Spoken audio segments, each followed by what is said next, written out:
Buongiorno a tutte le ascoltatrici e a tutti gli ascoltatori da Giulio Cainarca e ben trovati all'appuntamento con la rassegna stampa del martedì 10 giugno. Vediamo velocemente le prime pagine e gli argomenti del giorno. La Padania apre col modello Padova, nella città strappata alla sinistra da Massimo Bitonci. Congresso federale della Lega il 20 luglio, commenta il segretario Salvini, aggiornare la nostra offerta politica per accogliere le sfide di un centrodestra in libera uscita. Dice Bitonci, neosindaco di Padova, sarò il primo cittadino di tutti i padovani. Con il commento di Aurora Lussana, direttore della Padania, con Bitonci vince il buon governo, si ricorda la precedente esperienza amministrativa, Bitonci sindaco di Cittadella, Padova. E la linea ferma sulle ordinanze anti-sbandati e via dicendo, il tema della sicurezza che tanto ha contato anche a Padova. Mare Nostrum, l'altro argomento, sbarchi, fughe e morti, 10 marinai positivi al test della tubercolosi. E sulla questione di Mare Nostrum il centrodestra sostenga la linea della Lega e la richiesta che parte dal Senato. Giovedì prossimo l'Aula del Senato esaminerà la mozione, prima firma proprio quella di Bitonci, capogruppo dei senatori leghisti, per sospendere l'operazione Mare Nostrum. Sul tema della Lega e di Salvini, che si candida a leader, come titola il quotidiano Libero, Forza Italia ci segua o addio centrodestra, è l'intervista di Attilio Barbieri al segretario della Lega Nord Salvini a pagina 5 di Libero di oggi. Servono progetti e persone nuove, parleremo di tasse, immigrazione e lavoro in alternativa a Renzi. Oggi ho lanciato il congresso, dice Salvini, che si terrà il 20 luglio. In questo mese e mezzo riempiremo il centrodestra di contenuti. E sul tema anche Maroni, ricominciare da zero, sempre su Libero, dopo le amministrative in Lombardia, comunali da incubo, ora rifondiamo, al centrodestra 2 capoluoghi su 12, serve un nuovo centrodestra, dice Roberto Maroni, i candidati forti non bastano, bisogna convincere i nostri ad andare al voto, ma poi vedremo meglio tutto questo capitolo. Il Corriere della Sera apre la sua prima pagina con il voto delle città che agita il Partito Democratico. Dice il premier Renzi, sono finite le posizioni di rendita. Bersani e Letta invece dicono ora bisogna riflettere. A Livorno Grillo esulta e parla di virus, quello del Movimento 5 Stelle inarrestabile. Berlusconi dice stop al doppio turno con la nuova legge elettorale, l'Italicum. Intanto il governo ci prova, titola ancora il Corriere in prima pagina, prime bozze del piano del ministro Madia sulla riforma della pubblica amministrazione. Marcia indietro sul pensionamento anticipato di chi è vicino a fine carriera e mobilità anche senza consenso dell'interessato, ma a parità di stipendio con un limite geografico. Per i dipendenti statali mobilità obbligatoria, si vedrà. La solitudine del commissario Cantone, il magistrato contro la corruzione, supervisore anche dell'Expo, nell'articolo di fondo firmato da Gian Antonio Stella, Cantone e tutte le urgenze differite. Raffaele stai sereno, continua a rassicurarlo Matteo Renzi, ma Raffaele Cantone ha buone ragioni per essere molto preoccupato. Sono passati 30 giorni dall'annuncio di Cantone supervisore contro la corruzione anche all'Expo 2015 di Milano, ma ancora Cantone non sa cosa lì a fare. Il suo nemico invisibile, quelli che gli stanno tessendo la tela del ragno intorno, sono i tanti ragni annidati negli interstizi della cattiva politica, della cattiva amministrazione, della cattiva burocrazia. Così Gian Antonio Stella, mentre dalla cronaca lombarda di Repubblica, poi lo vediamo meglio, siccome il Partito Democratico adesso dice vogliamo l'ANCI, vogliamo la presidenza dell'ANCI Lombardia in questo caso, la guida dei comuni lombardi spetta a noi, in sostanza la carica attualmente ricoperta dal sindaco leghista di Varese Attilio Fontana. La vuole il PD, il voto è stato chiaro, ora vogliamo l'Associazione Nazionale dei Comuni, o meglio l'ANCI Lombardia, chiede il Partito Democratico. La richiesta di lasciare la presidenza dell'Associazione dei Comuni è sgradevole e infelice, dice lo stesso Attilio Fontana, che attualmente, oltre che essere sindaco di Varese, guida l'ANCI Lombardia. Il voto è stato dettato dallo spavento, soltanto il Carroccio tiene. È un'intervista a Repubblica, anche questa la vediamo dopo. E sempre rimanendo alle prime pagine, la Stampa di Torino apre con i comuni e la resa dei conti, il voto amministrativo e la resa dei conti nel PD. Il tutto tiene banco anche su scala territoriale, per esempio il Giornale, in cronaca milanese e lombarda, parla di purghe renziane per Partito Democratico e Pisapia. Dopo le amministrative, i fedelissimi di Renzi puntano a controllare il gruppo in Consiglio Comunale a Milano e l'ANCI Lombardia. scrive per esempio il Giornale. Tornando alla Stampa, c'è da segnalare in prima pagina anche la foto di centropagina: migranti a morire a un passo dalla salvezza. La telecamera di una nave maltese ha ripreso la tragedia in cui hanno perso la vita 3 uomini. E sempre dal primo piano della Stampa di Torino il reportage su Genova, la città nella ragnatela di Berneschi. Berneschi era il padre padrone, gestiva la destra, la sinistra e il centro in Liguria. Sono le parole del coordinatore regionale di Forza Italia in Liguria e già presidente della regione, Sandro Biasotti, che non ha usato mezze misure per commentare l'arresto dell'ex presidente della Banca Carige di Genova, Giovanni Berneschi. La politica poteva fare niente perché era collusa. Sedeva nel consiglio di amministrazione della banca e della fondazione. Berneschi comandava. Così inizia con le parole dell'ex presidente di centrodestra della Liguria Biasotti il reportage di Chiarelli, che poi vedremo meglio. Poi sempre dalla Liguria, vita in carcere dell'ex ministro Scajola, ho tempo, studio le carte che mi accusano, una visita in cella all'ex ministro, sul suo comodino i libri di Saramago e Ratzinger. Per la cronaca, scandalo Parioli, il PM chiede 16 anni per lo sfruttatore delle ragazzine, chiesti anche 6 anni per la mamma di una delle minorenni. E poi c'è di nuovo la politica nel commento di Ugo Magri, in prima pagina sulla Stampa, con Forza Italia scomparsa dal nord. Il flop di Forza Italia, sparita dal nord e dalle grandi città. Berlusconi non si è speso in campagna elettorale, nessuna autocritica del cerchio magico dell'ex premier che getta le colpe sugli altri, scrive la Stampa. Dalla Stampa andiamo a Repubblica, anche Repubblica apre sul PD, vittoria e polemiche, con l'analisi del sociologo Ilvo Diamanti: se vola soltanto il partito di Matteo, cioè resa dei conti con la vecchia guardia nel PD, il partito di Renzi fa meglio del PD, così il centro-sinistra conquista 167 città. I cittadini sono abituati a scegliere direttamente le persone, perciò il Premier deve spingere il PD a riformarsi, dando spazio a sindaci e amministratori locali, scrive la Stampa. Repubblica in prima pagina. Poi c'è un aggiornamento per quanto riguarda le inchieste sul Mose di Venezia. Nelle carte spunta Gianni Letta, titola Repubblica in prima pagina, e il maxi mutuo di Galan e Signora che costava il doppio del reddito ufficiale della coppia. Pagina 3 di Repubblica l'intervista al sindaco di Bergamo, ex spin doctor di Renzi e direttore di Canale 5, Giorgio Gori. Lavoravo per Silvio, ma ora ho vinto rubando voti a Forza Italia. Ho rappresentato un PD che cerca di uscire dal tradizionale recinto. E poi sempre da Repubblica in primo piano l'intervista al neosindaco di Padova Massimo Bitonci. Ho vinto contro la nomenclatura, ora Salvini capo del centrodestra, titola Repubblica virgolettando. Per la verità la risposta del sindaco di Padova Bitonci è la seguente domanda, ovvero: molti pensano che Berlusconi non vada più bene come leader, chiede l'intervistatrice di Repubblica. Non sarebbe meglio Salvini a questo punto? Risponde Bitonci: Salvini è bravissimo.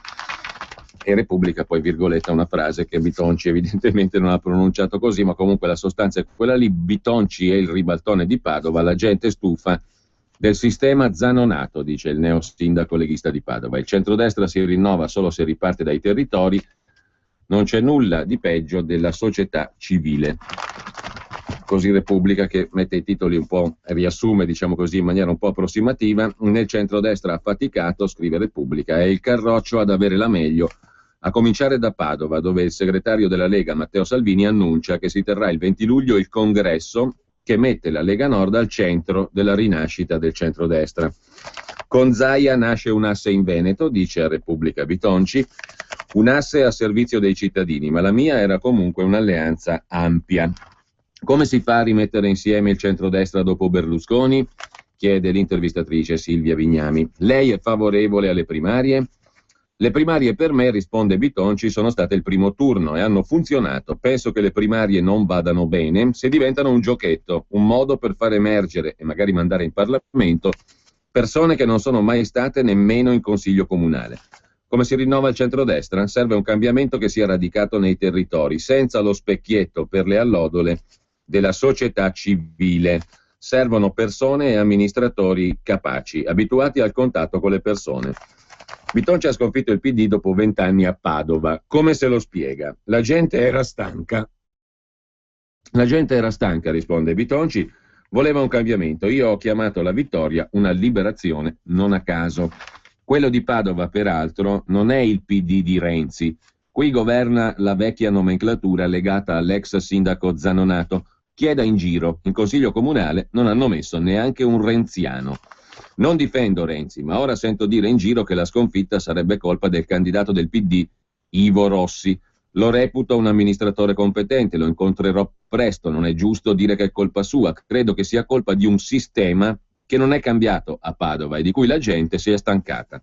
Lo scandalo Mose ha contato, sicuramente, risponde Bitonci, l'arresto del sindaco di Venezia del PD ha avuto un suo peso, anche uno dei consulenti del comune di Padova, Francesco Giordano, è stato arrestato. Penso però che le questioni nazionali arrivino fino a un certo punto. Io ero a un'incollatura da Rossi anche prima dello scandalo. Contano le questioni locali, in primis il problema sicurezza e immigrati. Renzi non è venuto a Padova a far campagna elettorale, forse ha visto i sondaggi, conclude Bitonci, il PD li faceva. Noi non avevamo soldi da spendere così, anche perché i sondaggi, diciamoci la verità, non ci azzeccano mai. Repubblica intervista anche l'ex sindaco di Pavia, Alessandro Cattaneo, il formattatore azzurro, il designato per cercare il nuovo volto dei Forza Italia, ha perso, mi ha travolto un'onda di rabbia. Silvio ha ancora fiducia in me, dice Cattaneo. In Forza Italia deponiamo le armi. Insomma, da queste affermazioni si può dire un ex volto nuovo quasi, mentre l'Unità apre la sua prima pagina con questo titolo: 664 città vi sembrano poche, al PD 36 comuni in più, di cui 4 capoluoghi rispetto alle precedenti amministrative, debacle del centrodestra, al Movimento 5 Stelle solo 3 città. Renzi dice basta polemiche, vince tutto il PD, ma non si vive di rendita. Brucia però Livorno, dove il neosindaco Nogarin del Movimento 5 Stelle ha detto siamo noi la nuova sinistra, il dramma di un partito che si sentiva invincibile a Livorno e ha perso. Livorno, città dove nacque il Partito Comunista Italiano nel 21, subito dopo Livorno diventò fascistissima, dopodiché alla fine del fascismo si ritrasformò in città rossissima, come più in generale anche la Toscana. È curiosa questa cosa, ma che le città più nere d'Italia, più fasciste d'Italia, Livorno, Galeazzo Ciano era un monumentale leader sotto il fascismo e bene amato, le città fascistissime toscane sono trasformate in città rossissime, dopodiché, o viceversa, da rosse a nere, da nere a rosse, con una facilità impressionante, visto che taluni estremismi e interessi si toccano. Chiude la prima pagina dell'Unità, come da molti giorni a questa parte, il comunicato del comitato di redazione dei giornalisti dell'Unità, senza stipendi, senza certezze, ma con la determinazione di chi lotta per una causa giusta, salvare il più grande giornale della sinistra, oltre che i posti di lavoro di giornalisti e poligrafici. Un futuro messo a rischio da un'azienda latitante, capace solo di non decidere, gli editori dell'Unità. L'Unità esce anche oggi senza firme. Il 12 giugno convocata l'assemblea dei soci per una scelta definitiva sulla società editrice. Lo ribadiamo con forza, non accetteremo nuovi rinvii, scrivono i giornalisti del quotidiano L'Unità. Ma vediamo l'apertura di Libero. Libero approfondisce un aspetto dell'inchiesta sul Mose di Venezia. Soldi anche alle suore per far vincere il PD. Dalle carte spuntano 450.000 euro in nero a un convento di suore e altri 450.000 per la curia. All'epoca c'era il cardinale Scola, oggi a Milano. L'obiettivo era spostare il voto dei cattolici sul candidato sindaco Orsoni a scapito del rivale Brunetta. Intanto arriva una lettera di Frigerio, Expo Milano, in carcere, pronto a vuotare il sacco sugli appalti dell'Expo, si dice Gian Stefano Frigerio. Frigerio scrive la propria resa, vuoterò il sacco. Quanto ai soldi alle suore, secondo i pubblici ministeri, lo racconta Cristiana Lodi su Libero, una ristrutturazione da 450.000 euro fu pagata in nero a un convento per orientare il voto cattolico verso Orsoni. Ombre anche sulla curia, cioè sulla cardinale Scola e suo entourage di comando al Patriarcato di Venezia.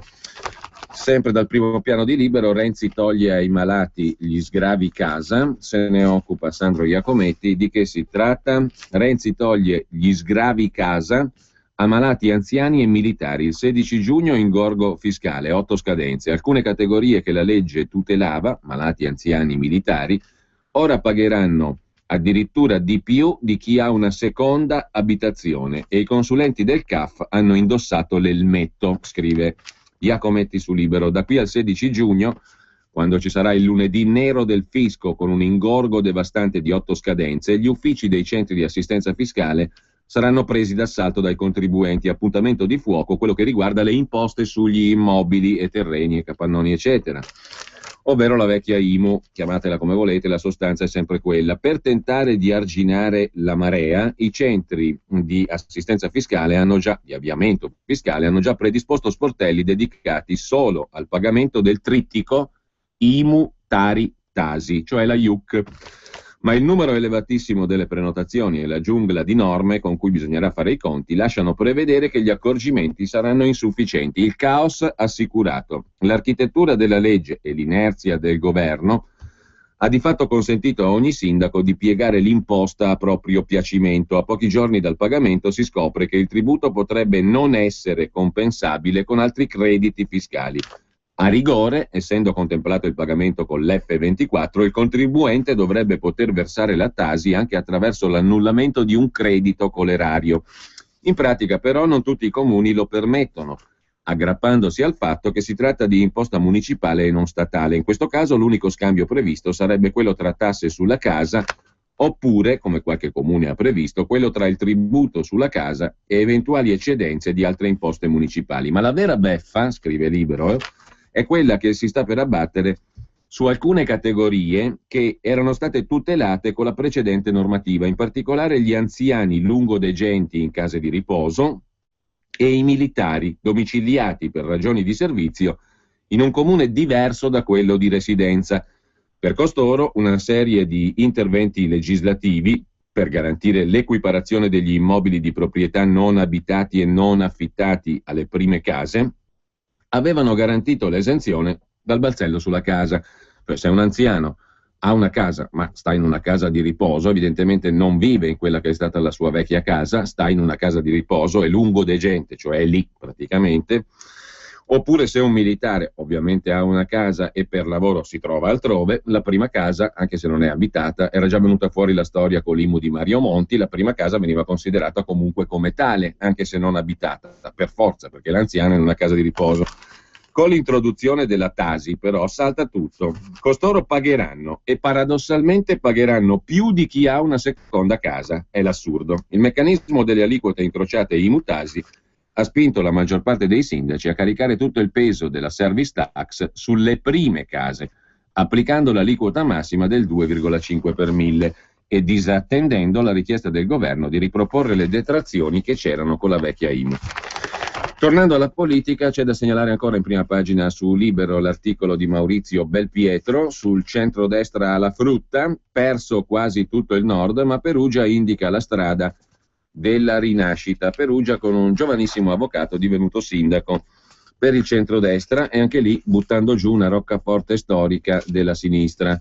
Come ripartire? Berlusconi batta un colpo, scrive Belpietro, prima che sia troppo tardi. La Lombardia è ormai quasi rossa, ma il neosindaco di Perugia dimostra che un volto nuovo e credibile può battere il PD di Renzi.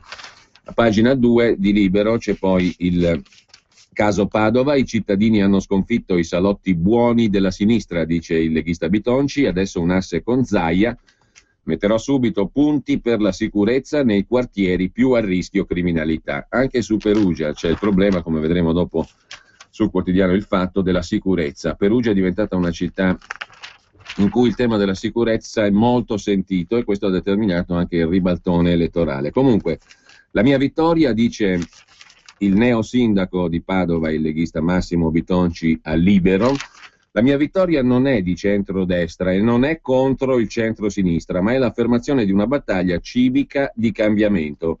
Ero sostenuto da 3 liste civiche, la lista Bitonci al primo turno è stata votata dal 17,5% degli elettori. Solo al secondo turno ci siamo apparentati con partiti tradizionali, ma non vogliamo rispondere ai partiti, ma solo ai cittadini e alla loro richiesta di cambiare musica a Padova.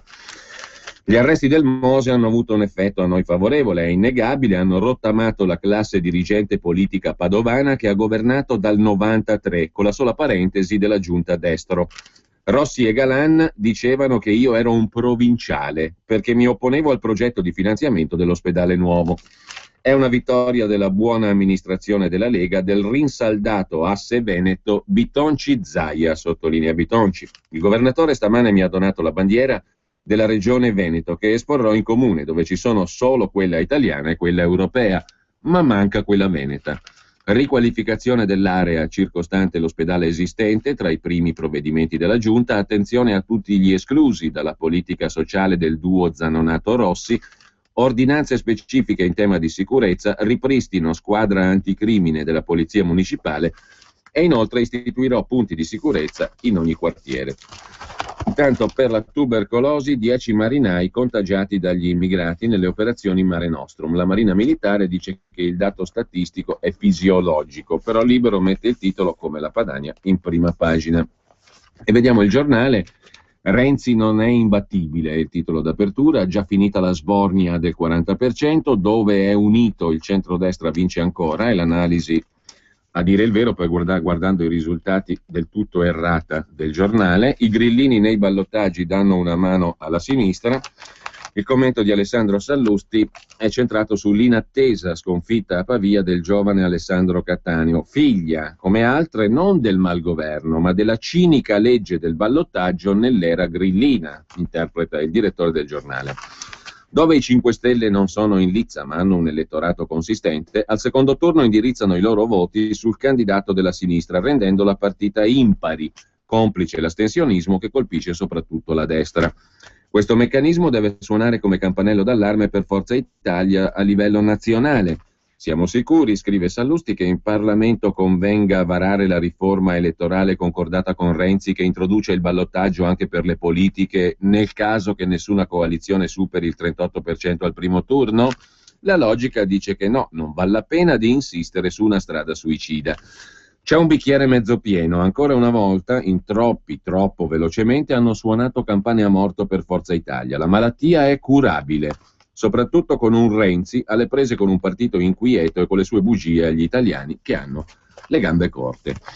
Occhio a non fare la fine del salame, invece, scrive Vittorio Feltri, sempre in prima pagina su Libero. Il centrodestra farà la fine del salame. Casini, Fini, Alfano, oggi forse Fitto, quelli che fetta dopo fetta hanno ridotto al minimo la coalizione.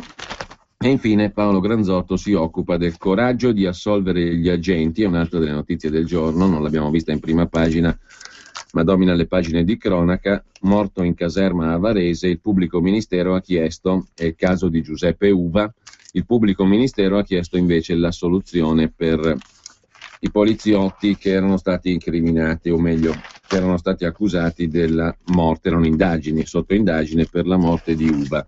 Uva non morì per le botte, è il pubblico ministero stesso a scagionare gli agenti. L'operaio sarebbe stato stroncato da stress e intossicazione alcolica. Chiesta l'assoluzione per poliziotti e carabinieri che l'avevano fermato. Per la seconda volta l'accusa non procede. Dopo che era stato cambiato il PM, sostanzialmente anche quest'altro PM dice non colpevolezza per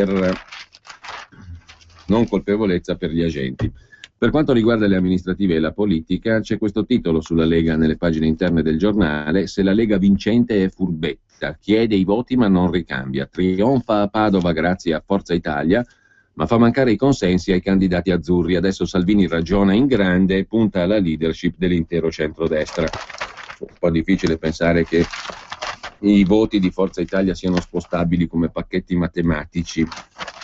Significa non aver ben inquadrato, credo, il voto o far finta di non averlo inquadrato. Quanto a Perugia, il Fatto Quotidiano se ne occupa in particolare. La Gotham City si ribella. Perugia è stata ribattezzata Gotham City, cioè la oscura città di Batman, dal giornalista Riccardo Parisi, che ha fatto un reportage su Perugia per il settimanale Panorama qualche mese fa.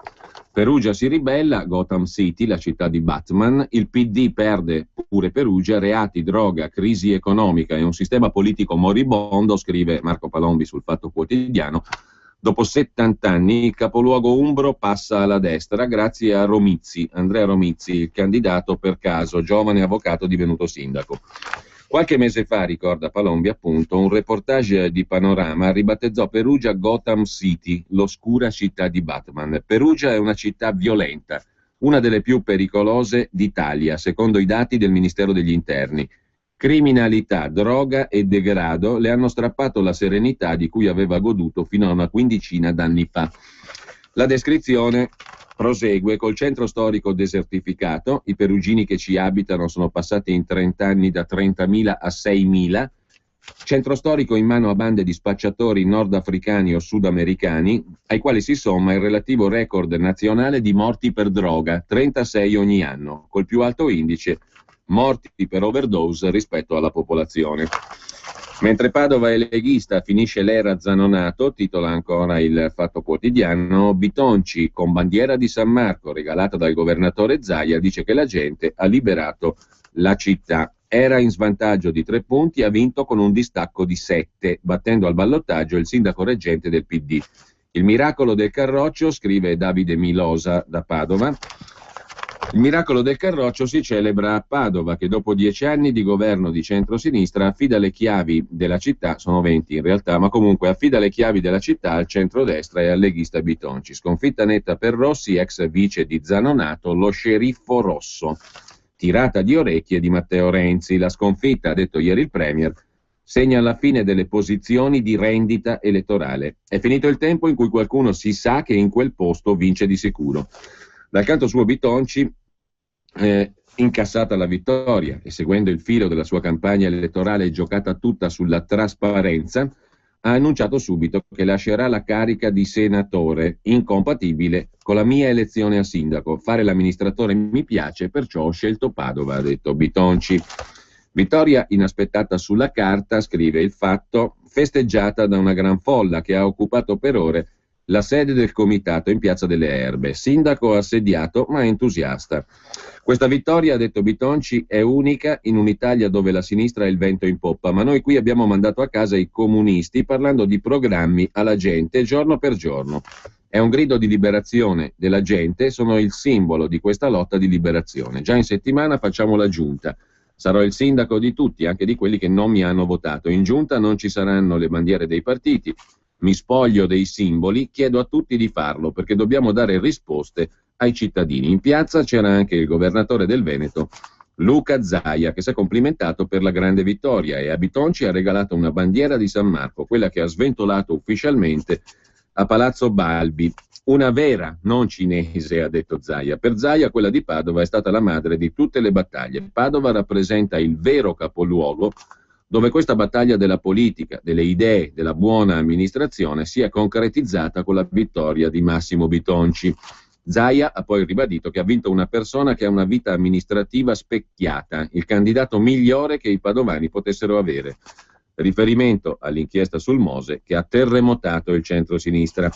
Sempre Zaia ha fatto riferimento alla costruzione del nuovo ospedale di Padova perché devo dire che alla luce delle recenti notizie apprese, ha detto Zaia, è il caso di guardare veramente a fondo, anche perché ho saputo che molta gente cenava a nostra insaputa, gente che evidentemente aveva tempo da perdere invece di amministrare bene.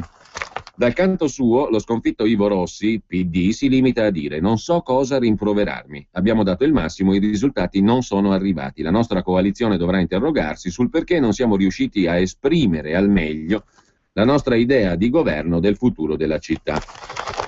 Così il Fatto Quotidiano, con Zaia che fa riferimento al capitolo delle indagini sulla sanità, perché è un capitolo che si è aperto per quanto concerne le indagini sul Mose. Si è aperto il capitolo della sanità per le indagini sul Mose e sulla Stampa di oggi ne troviamo un eco sotto forma di retroscena, pagina 9, anche strade e ospedali nel mirino degli inquirenti. Nell'indagine sulla sanità spunta il nome di Tosi, sindaco di Verona, titola La Stampa, pagina 9. Sanità e strade, raccontano Gianluca Paolucci ed Eleonora Vallin, sono i due filoni gemelli dell'inchiesta Mose e con questa strettamente intrecciati. Due filoni allo stadio embrionale, sanità e strade, che avrebbero però evidenziato sospetti giri di denaro per la costruzione di ospedali, vedi le parole di Zaia di cui sopra, la gestione di forniture sanitarie, la realizzazione di pezzi della rete stradale della regione, appunto sanità e strade. Il filone sanità. Una figura chiave che fa da ponte tra il Mose e gli ospedali è Giancarlo Ruscitti. Giancarlo Ruscitti è ex segretario generale per la sanità e il sociale della regione Veneto, indagato per una serie di reati nel troncone di inchiesta del Mose. Ruscitti è stato anche coordinatore del progetto per la realizzazione del nuovo ospedale di Padova, giusto appunto, per seguire il filone delle parole di Zaia. È a lui, Ruscitti, che Mazzacurati si rivolge per seguire l'iter della realizzazione dell'ospedale di Padova. Uomo di fiducia di Giancarlo Galan, Ruscitti lasciò l'incarico di segretario generale della sanità nel 2010, quando Zaia, neogovernatore, lo sostituì, per compensare e riequilibrare i pesi della sanità veneta, da molti considerata troppo sbilanciata verso l'uomo forte di Verona, Flavio Tosi. L'affare ospedali era già stato scoperchiato nel 2006, ricorda la Stampa, da un'inchiesta dell'Espresso. Strade e sanità erano in mano ai soliti noti. Studio Alteri di Vittorio Altieri, scomparso compagno di Lia Sartori, l'europarlamentare di Forza Italia, tangentata secondo gli inquirenti nella vicenda Mose. Mantovani Costruzioni, l'amministratore delegato Baita arrestato l'anno scorso, e Gemmo Impianti, di quella Irene Gemmo che con Galan fu presidente della finanziaria regionale Veneto Sviluppo. Di strade e sanità in mano a questi soliti nomi parlava l'Espresso, inchiesta del 2006. Oggi il nuovo troncone giudiziario su cui indaga la Procura riguarda il meccanismo del project financing e il sospetto di tassi di interesse sopra le soglie d'usura. In una intercettazione con Ruscitti, questo ex segretario generale per la sanità e il sociale della regione Veneto, che quando arriva Zaia lo manda a casa, in una intercettazione proprio con Ruscitti, Giovanni Mazzacurati, il dominus del consorzio Venezia Nuova Affare Mose, non fa mistero, novembre 2010, di avere delle mire verso l'ospedale di Padova.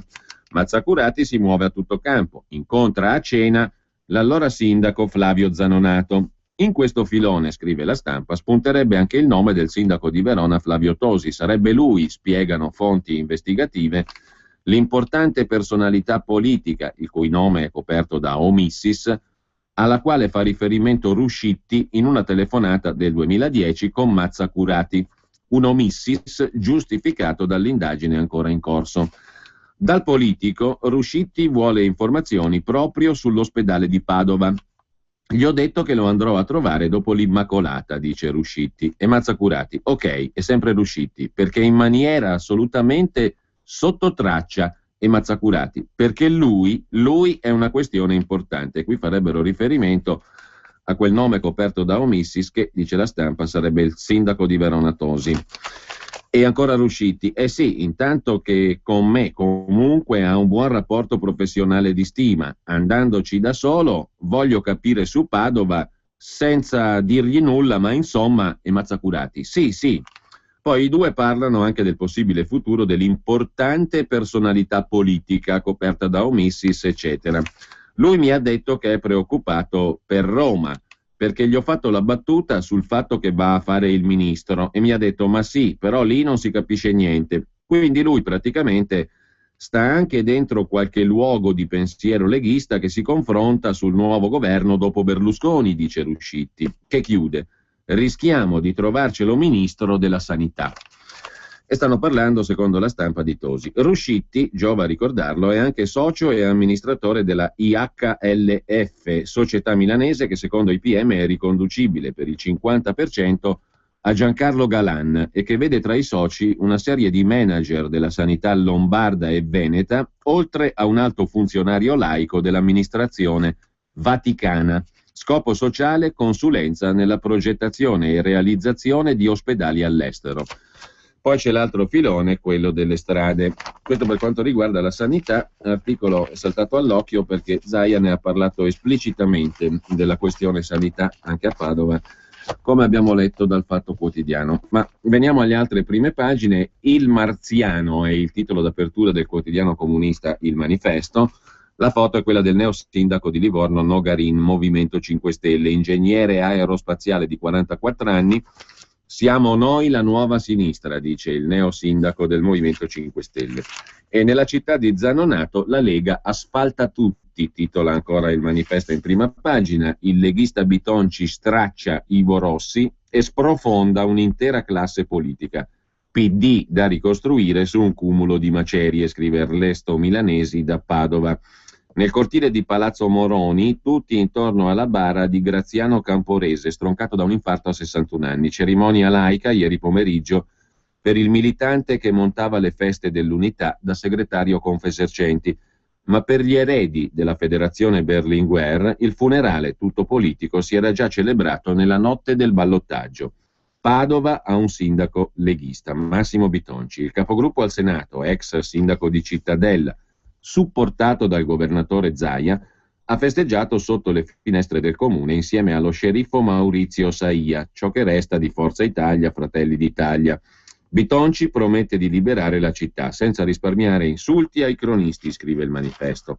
Se nel 99 Giustina Destro aveva umiliato l'arroganza dell'amministrazione di sinistra, Bitonci è riuscito nella missione impossibile di archiviare il ventennio Zanonato, con annesso sistema di concertazione ad ampio spettro, così il Manifesto definisce la politica di Zanonato.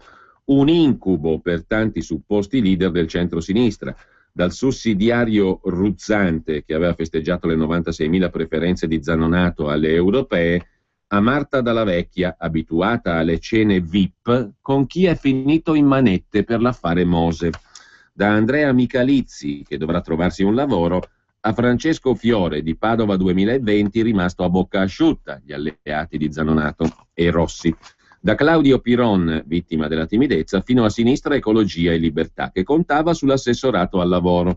Il funerale dell'intera classe politica che ha governato con più di una strizzata d'occhio alle lobby e alle cene VIP con chi è finito in manette, mutuando il, tra virgolette, riformismo dei professionisti di via Trieste e lasciando mano libera ai cannibali della logistica, ai baroni dell'Università di Padova e agli affari della sanità. Rieccoci qua al tema della sanità di cui sopra. Padova ha girato pagina facendo pagare il conto a Ivo Rossi anche per il doroteismo di Zanonato, l'opacità del Bo e degli interessi della Fondazione Cariparo o della Compagnia delle Opere Comunione Liberazione.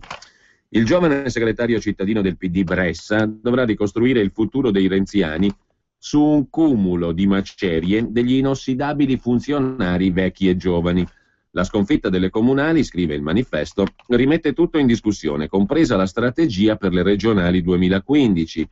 Dal trionfo di Renzi col 40% al tonfo di domenica notte si è spalancato un abisso che fa il paio con il gorgo dell'inchiesta sulle imprese del Mose.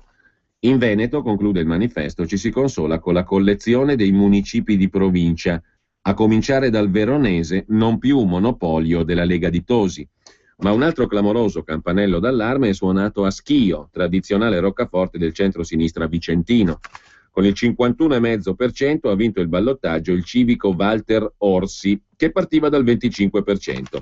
Per il nuovo segretario regionale del PD, Demenech, si preannuncia un'estate di duro lavoro dopo la sbornia del 25 maggio delle europee, scrive il Manifesto. In questo comunque interessante articolo, a pagina 3. Vediamo anche il quotidiano dei vescovi, Avvenire, che si occupa di Mose dal punto di vista del procuratore Nordio. Il procuratore Nordio vede altre indagini in vista. È soltanto la fine dell'inizio, ha detto Nordio. Rissa in consiglio comunale, richiesta di dimissioni, il pubblico contesta il vice sindaco di Orsoni e urla: ci avete fatto vergognare. Galan, presto sentito dai PM, una nota del Patriarcato di Venezia, mai lamentato taglio di contributi alla Fondazione Marcianum, che veniva a quanto pare lautamente foraggiata con 100.000 euro all'anno dal Consorzio Venezia Nuova. Il Foglio di Giuliano Ferrara in prima pagina parla di sberleffo alla Livornese con l'articolo di Camillo Langone. E poi ci introduce anche a una questione diversa di politica estera sul fronte orientale. La Bulgaria si ribella alla Russia e per ora blocca il condotto del gas South Stream. Scontro tra est e ovest. La Bulgaria si ribella perché ha ricevuto l'input dagli Stati Uniti. Dopo una visita dagli Stati Uniti, sospesi i lavori al gasdotto che eviterà di passare per l'Ucraina, partecipato anche dall'ENI. Insomma, gli Stati Uniti contro Putin. A pagina 2 invece ci sono due notizie che vengono, una da Berlino, l'altra dalla Gran Bretagna. A Berlino Dio è multiculturale, posata la prima pietra della Casa dell'Unico, specie di riassunto di tutte le divinità esistenti, mentre le scuole inglesi rischiano l'islamizzazione ed è scontro di civiltà nel governo. Ma il Foglio di Giuliano Ferrara si occupa anche, nell'inserto, una curiosità, il titolo del lungo pezzo a pagina 2 dell'inserto del Foglio è Tutto sua nonna e la fotografia è quella di Andrea Bonomi.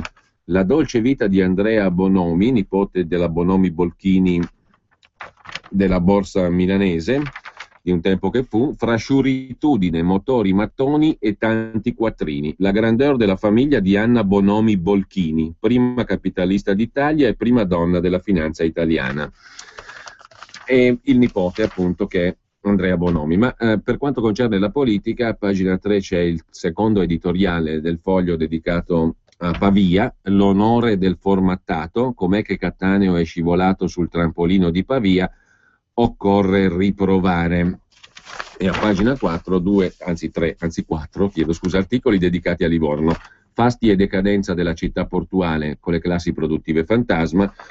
Lo scritto di Guido Guastalla, io livornese che ho visto la città inaridire, dico meglio la brace che non la padella.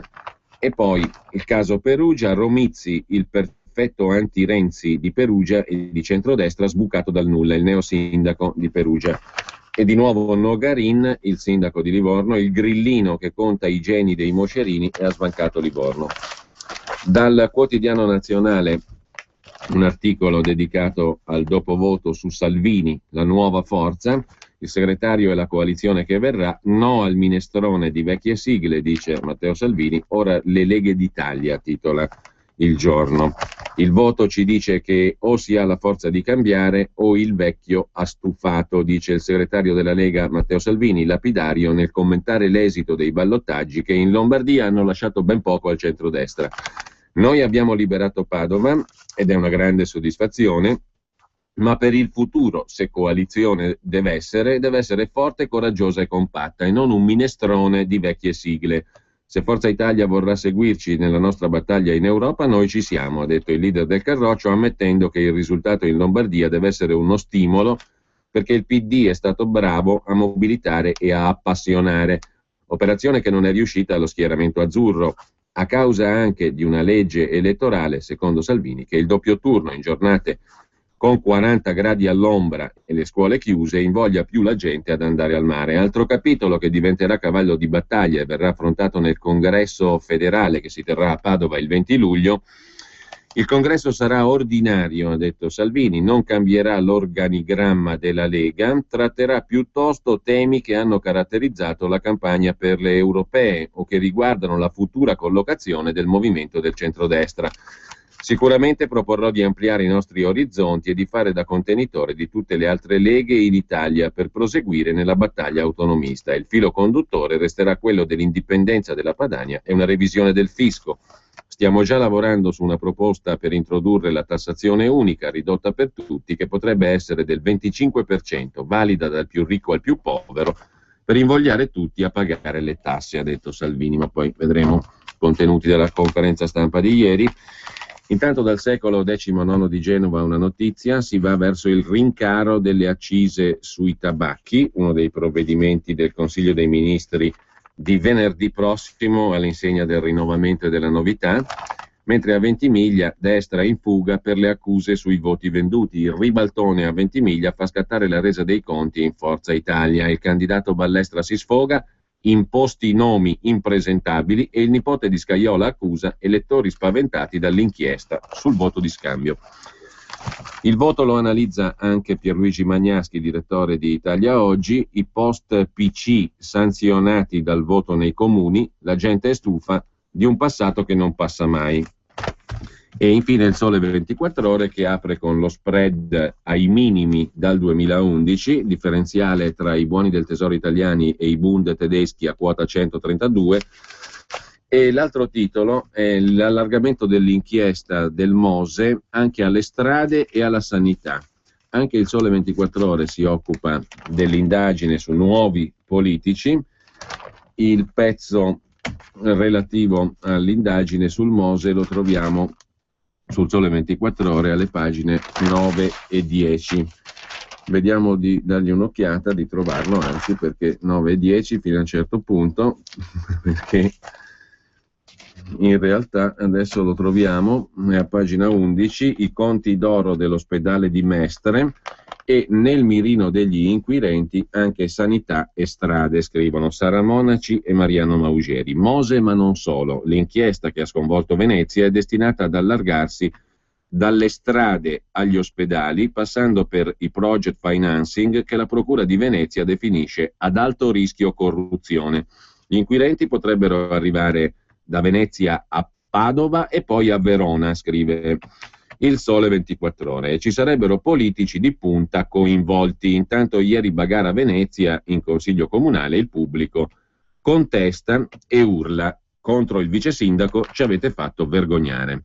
C'è il capitolo della tangenziale di Mestre e poi c'è il capitolo degli ospedali. C'è il filone degli ospedali, guarda un po' il caso di Padova proprio, un dossier con lo schema del nuovo centro da realizzare in project financing per la cospicua cifra di 1.700 milioni di euro. Dal contenuto di alcune intercettazioni emerge che il vero committente dell'incarico, affidato a Giancarlo Ruscitti, dirigente della sanità della Regione Veneto, abbiamo nominato prima nell'articolo della Stampa, il vero committente dell'incarico era già Giovanni Mazzacurati, amministratore delegato del Consorzio Venezia Nuova, destinatario di informazioni sulla costruzione in project financing per 1.700 milioni degli ospedali di Padova. Nei dialoghi fra Mazzacurati e Ruscitti, cioè quel dirigente regionale che poi Zaia ha sostituito appena eletto governatore, nei dialoghi fra i due si farebbe riferimento ad alcuni politici locali di centrodestra.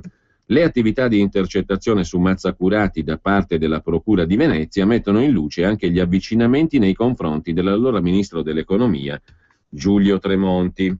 E poi c'è il caso dei conti d'oro dell'ospedale di Mestre. A studiare le carte dell'ospedale dell'Angelo di Mestre, madre di tutte le grandi opere venete in project financing, finanza di progetto, Pier Giorgio Baita potrebbe passare per un benefattore e Giancarlo Galan per Luigi Einaudi, scrive Mariano Maugeri sul Sole 24 Ore. Il project financing è un accordo tra pubblico e privato in cui il secondo, in questo caso la Veneta Sanitaria Finanza di Progetto, la società costituita dalla cordata proponente di cui Mantovani ha il 20%, gli altri sono Astaldia e Rimpianti Gemmo, Cofatex, APS, Mattioli e Studio Altieri, i soliti noti, si impegna a consegnare chiavi in mano all'ospedale e a gestirne i servizi non sanitari.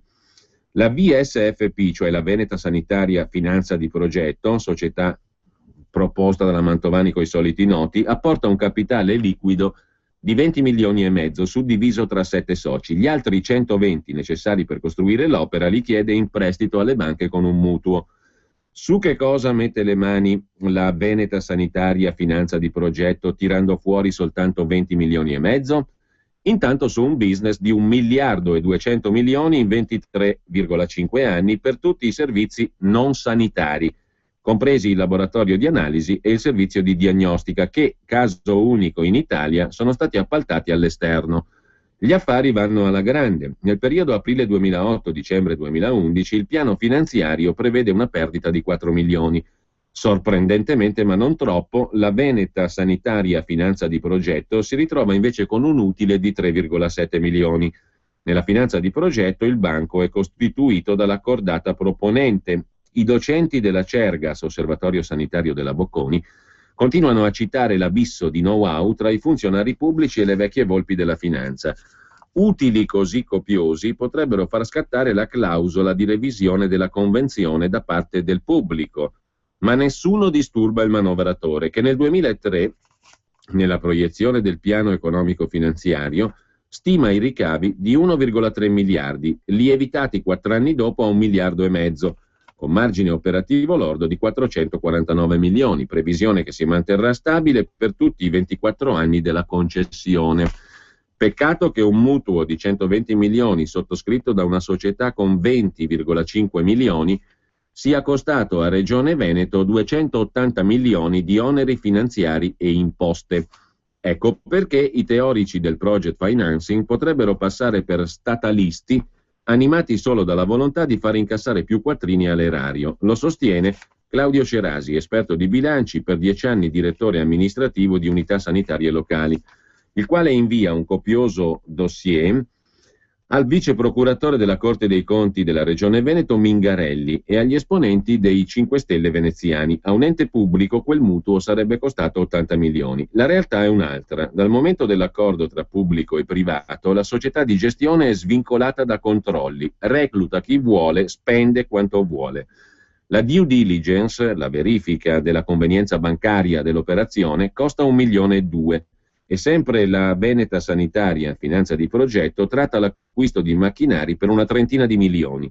Leve poderose con margini di contrattazione elevati. I milioni come noccioline, che non sono una prerogativa della Mantovani. Nel 2009, all'interno del vecchio ospedale di Mestre, viene rasa al suolo il cosiddetto monoblocchino, inaugurato 5 anni prima e in parte mai utilizzato, 10 milioni di euro al vento. Il doge Galan è presente e ammonisce: non speculate, un invito rivolto a se stesso.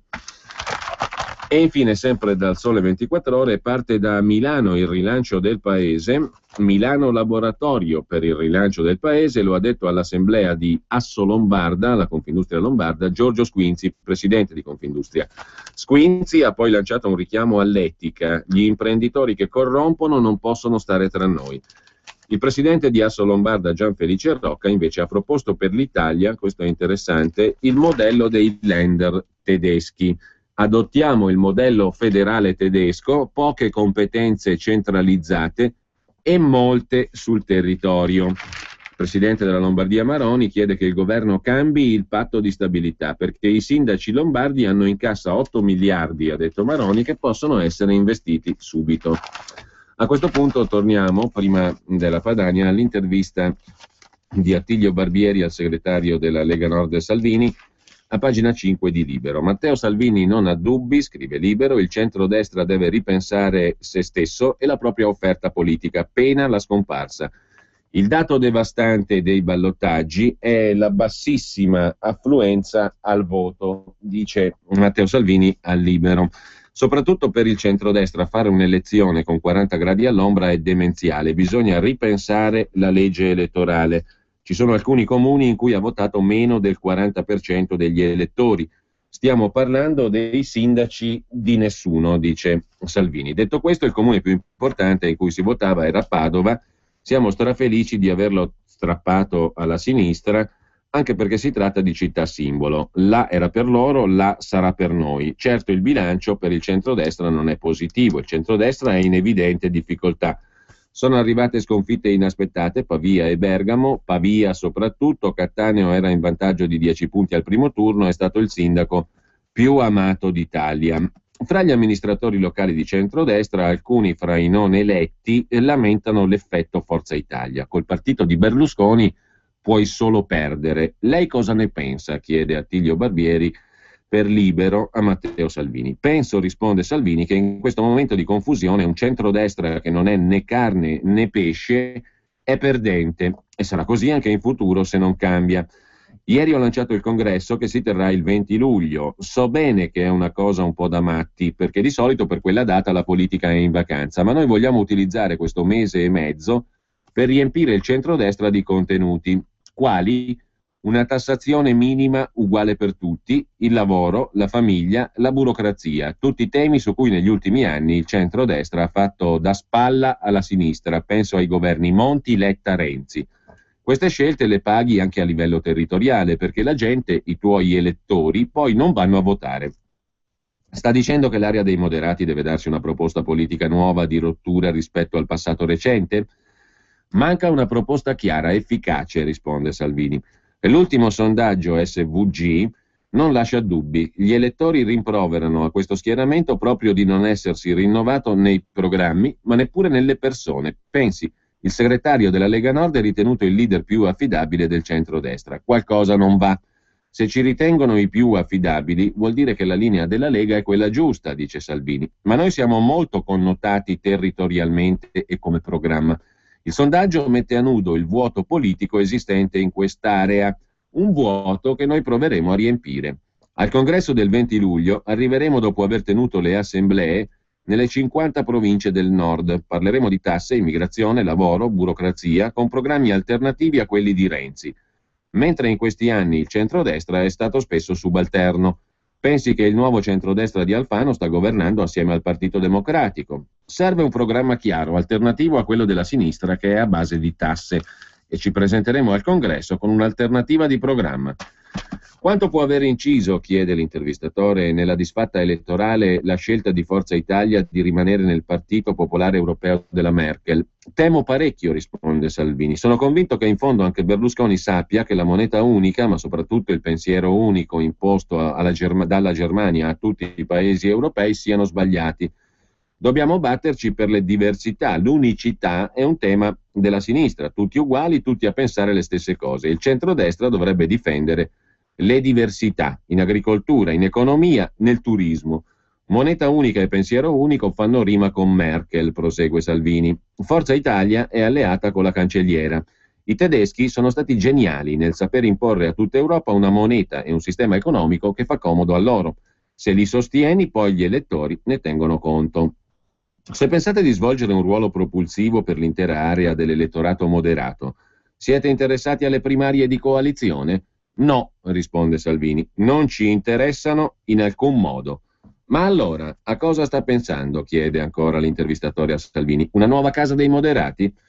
L'importante, risponde Salvini, è non farsi tentare dalla nostalgia e pensare alle vecchie alchimie Lega più Forza Italia più UDC più Fratelli d'Italia. Non è l'aritmetica elettorale ciò di cui abbiamo bisogno, serve un progetto nuovo e persone nuove. Alla Lega ci sono entrambi, spero che Forza Italia sappia fare altrettanto, alternative non ce ne sono, dice Matteo Salvini nell'intervista ad Attilio Barbieri per Libero a pagina 5. Poi vediamo anche la Padania e le considerazioni del presidente della Lombardia Maroni sul dopovoto anche sul centrodestra. Vuoi trovare tubi per aria, per acqua, per olio, per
E prima di tornare alla Padania, vediamo anche da Libero, dicevamo le parole di Roberto Maroni dopo le comunali da incubo per il centrodestra. Nella confusione del giorno dopo, scrive Libero, Maroni sembra avere le idee chiare. Più che un nuovo leader serve un nuovo centrodestra, perché in questo momento non solo non bastano i candidati forti come a Pavia, dice Maroni, ma bisogna convincere i nostri elettori ad andare a votare. La vera sfida è rinnovare. In che modo? Come ha fatto la Lega con Matteo Salvini. E ha funzionato. Così dovrebbe fare il centrodestra. Da qui la speranza del governatore Lombardo che i colloqui con Forza Italia portino anche a questo. Salvini dal canto suo si dice pronto a mettersi a disposizione del centrodestra per discutere di contenuti e proposte, senza però ripensare a minestroni e a marcord del passato. Il vecchio ha stufato e si è visto, manca poco ed il nuovo centrodestra è pronto, dice invece Maria Stella Gelmini da Forza Italia.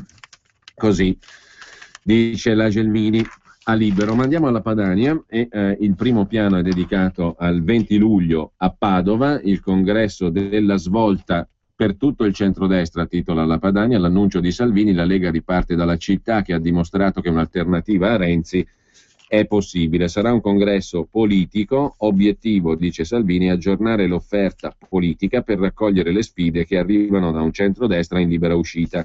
Voto e sondaggi dicono che io e la Lega siamo poli di attrazione. No ad amarcord e minestre riscaldate, servono facce nuove e proposte per uscire dalla crisi. La nostra è una tassazione unica, ridotta e uguale per tutti al 25%. Dovevamo fare il congresso, ha detto Salvini, per aggiornare lo statuto alla nuova legge sul finanziamento dei partiti. Abbiamo scelto di trasformarlo in un congresso politico per aggiornare l'offerta della Lega e per raccogliere le sfide che arrivano da un centrodestra in libera uscita. Ci mettiamo a disposizione per discutere di contenuti e proposte. Proporremo un modello fiscale rivoluzionario, ma già testato in alcuni paesi, che prevede una tassazione unica ridotta e uguale per tutti, dal più ricco al più povero, in modo da invogliare tutti a pagare le tasse e da aumentare il gettito complessivo. La soglia potrebbe essere al 25%. Il regime fiscale unico e ridotto, insieme alla lotta all'immigrazione clandestina e alla battaglia contro l'euro e l'Europa dei banchieri, sono i contenuti, tra virgolette, di centrodestra che la Lega offre in dote ai futuri alleati, nella consapevolezza però che il voto, sottolinea Salvini, ci dice che o si ha la forza di cambiare o il vecchio ha stufato. Lo deve capire Berlusconi, col quale, ricorda Salvini, ho parlato venerdì scorso, perché un conto è sostenere i nostri referendum, altro invece è costruire contenuti comuni con una formazione che fino all'altro giorno era dalla parte opposta della barricata, il centrodestra. Servono facce nuove. Tra l'elettorato del centrodestra, ha ricordato Salvini, i sondaggi vedono immeritatamente al primo posto l'attuale segretario della Lega, che gode di maggior fiducia di Renzi e Berlusconi. Lo spazio per ricostruire un centrodestra alternativo a Renzi è enorme e la Lega all'interno di quest'area è sempre più un polo d'attrazione. Ci mettiamo a disposizione. Al congresso il segretario presenterà un documento politico da mettere al voto. L'articolo 1 dello statuto della Lega non si tocca, la Lega, taglia corto Salvini, arriva al congresso come Lega Nord per l'indipendenza della Padania, esce dal congresso come Lega Nord per l'indipendenza della Padania. Al congresso però chiederò di ampliare i nostri orizzonti, di raggruppare e fare da capofila una federazione con altre leghe, tra virgolette, che ci diano una mano nella battaglia autonomista e indipendentista. L'obiettivo è mettere insieme la vivacità che abbiamo trovato al centro e al sud.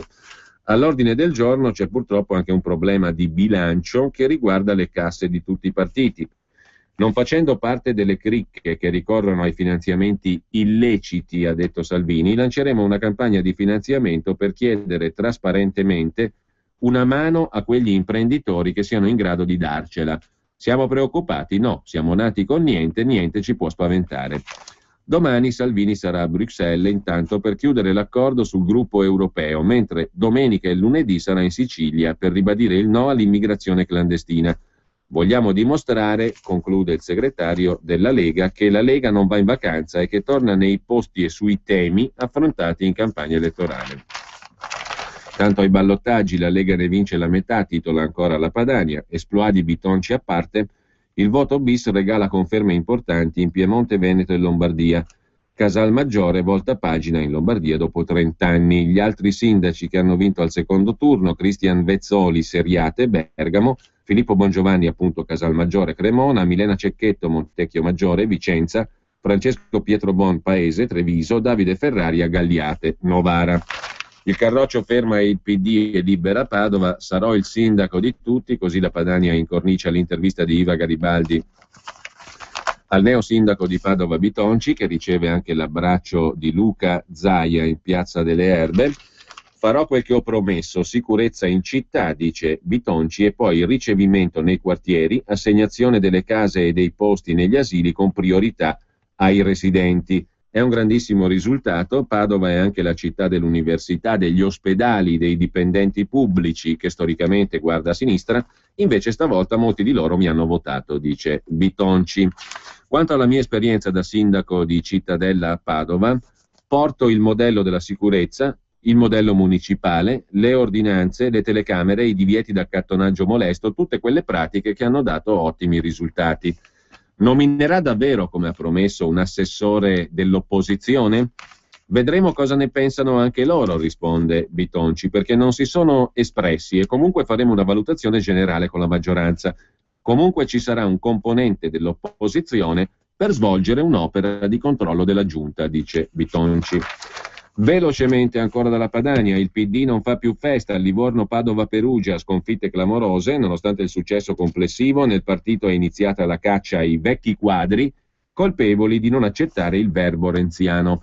E poi c'è spazio per lo tsunami del Mose che si abbatte sul comune di Venezia. Orsoni si dimetta, urla e fischi nel primo consiglio comunale a Venezia, senza il sindaco finito agli arresti nell'inchiesta sugli appalti. Mozione di sfiducia dalla Lega, ma Forza Italia si sfila, non ci sta.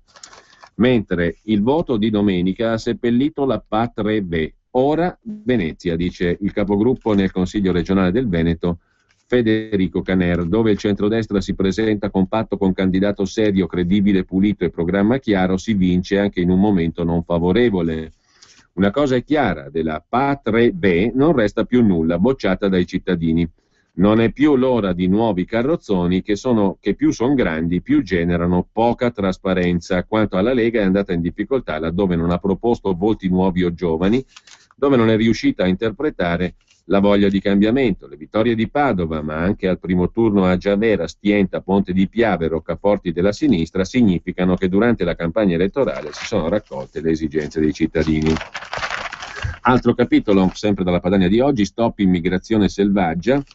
Giovedì prossimo, come dicevamo, l'Aula del Senato esaminerà la mozione, prima firma Bitonci, per sospendere immediatamente l'operazione Mare Nostrum, operazione disastrosa che aiuta scafisti e clandestini ad arrivare sulle nostre coste. Un segnale politico potrebbe arrivare giovedì, quando l'Aula del Senato discuterà la mozione della Lega Nord.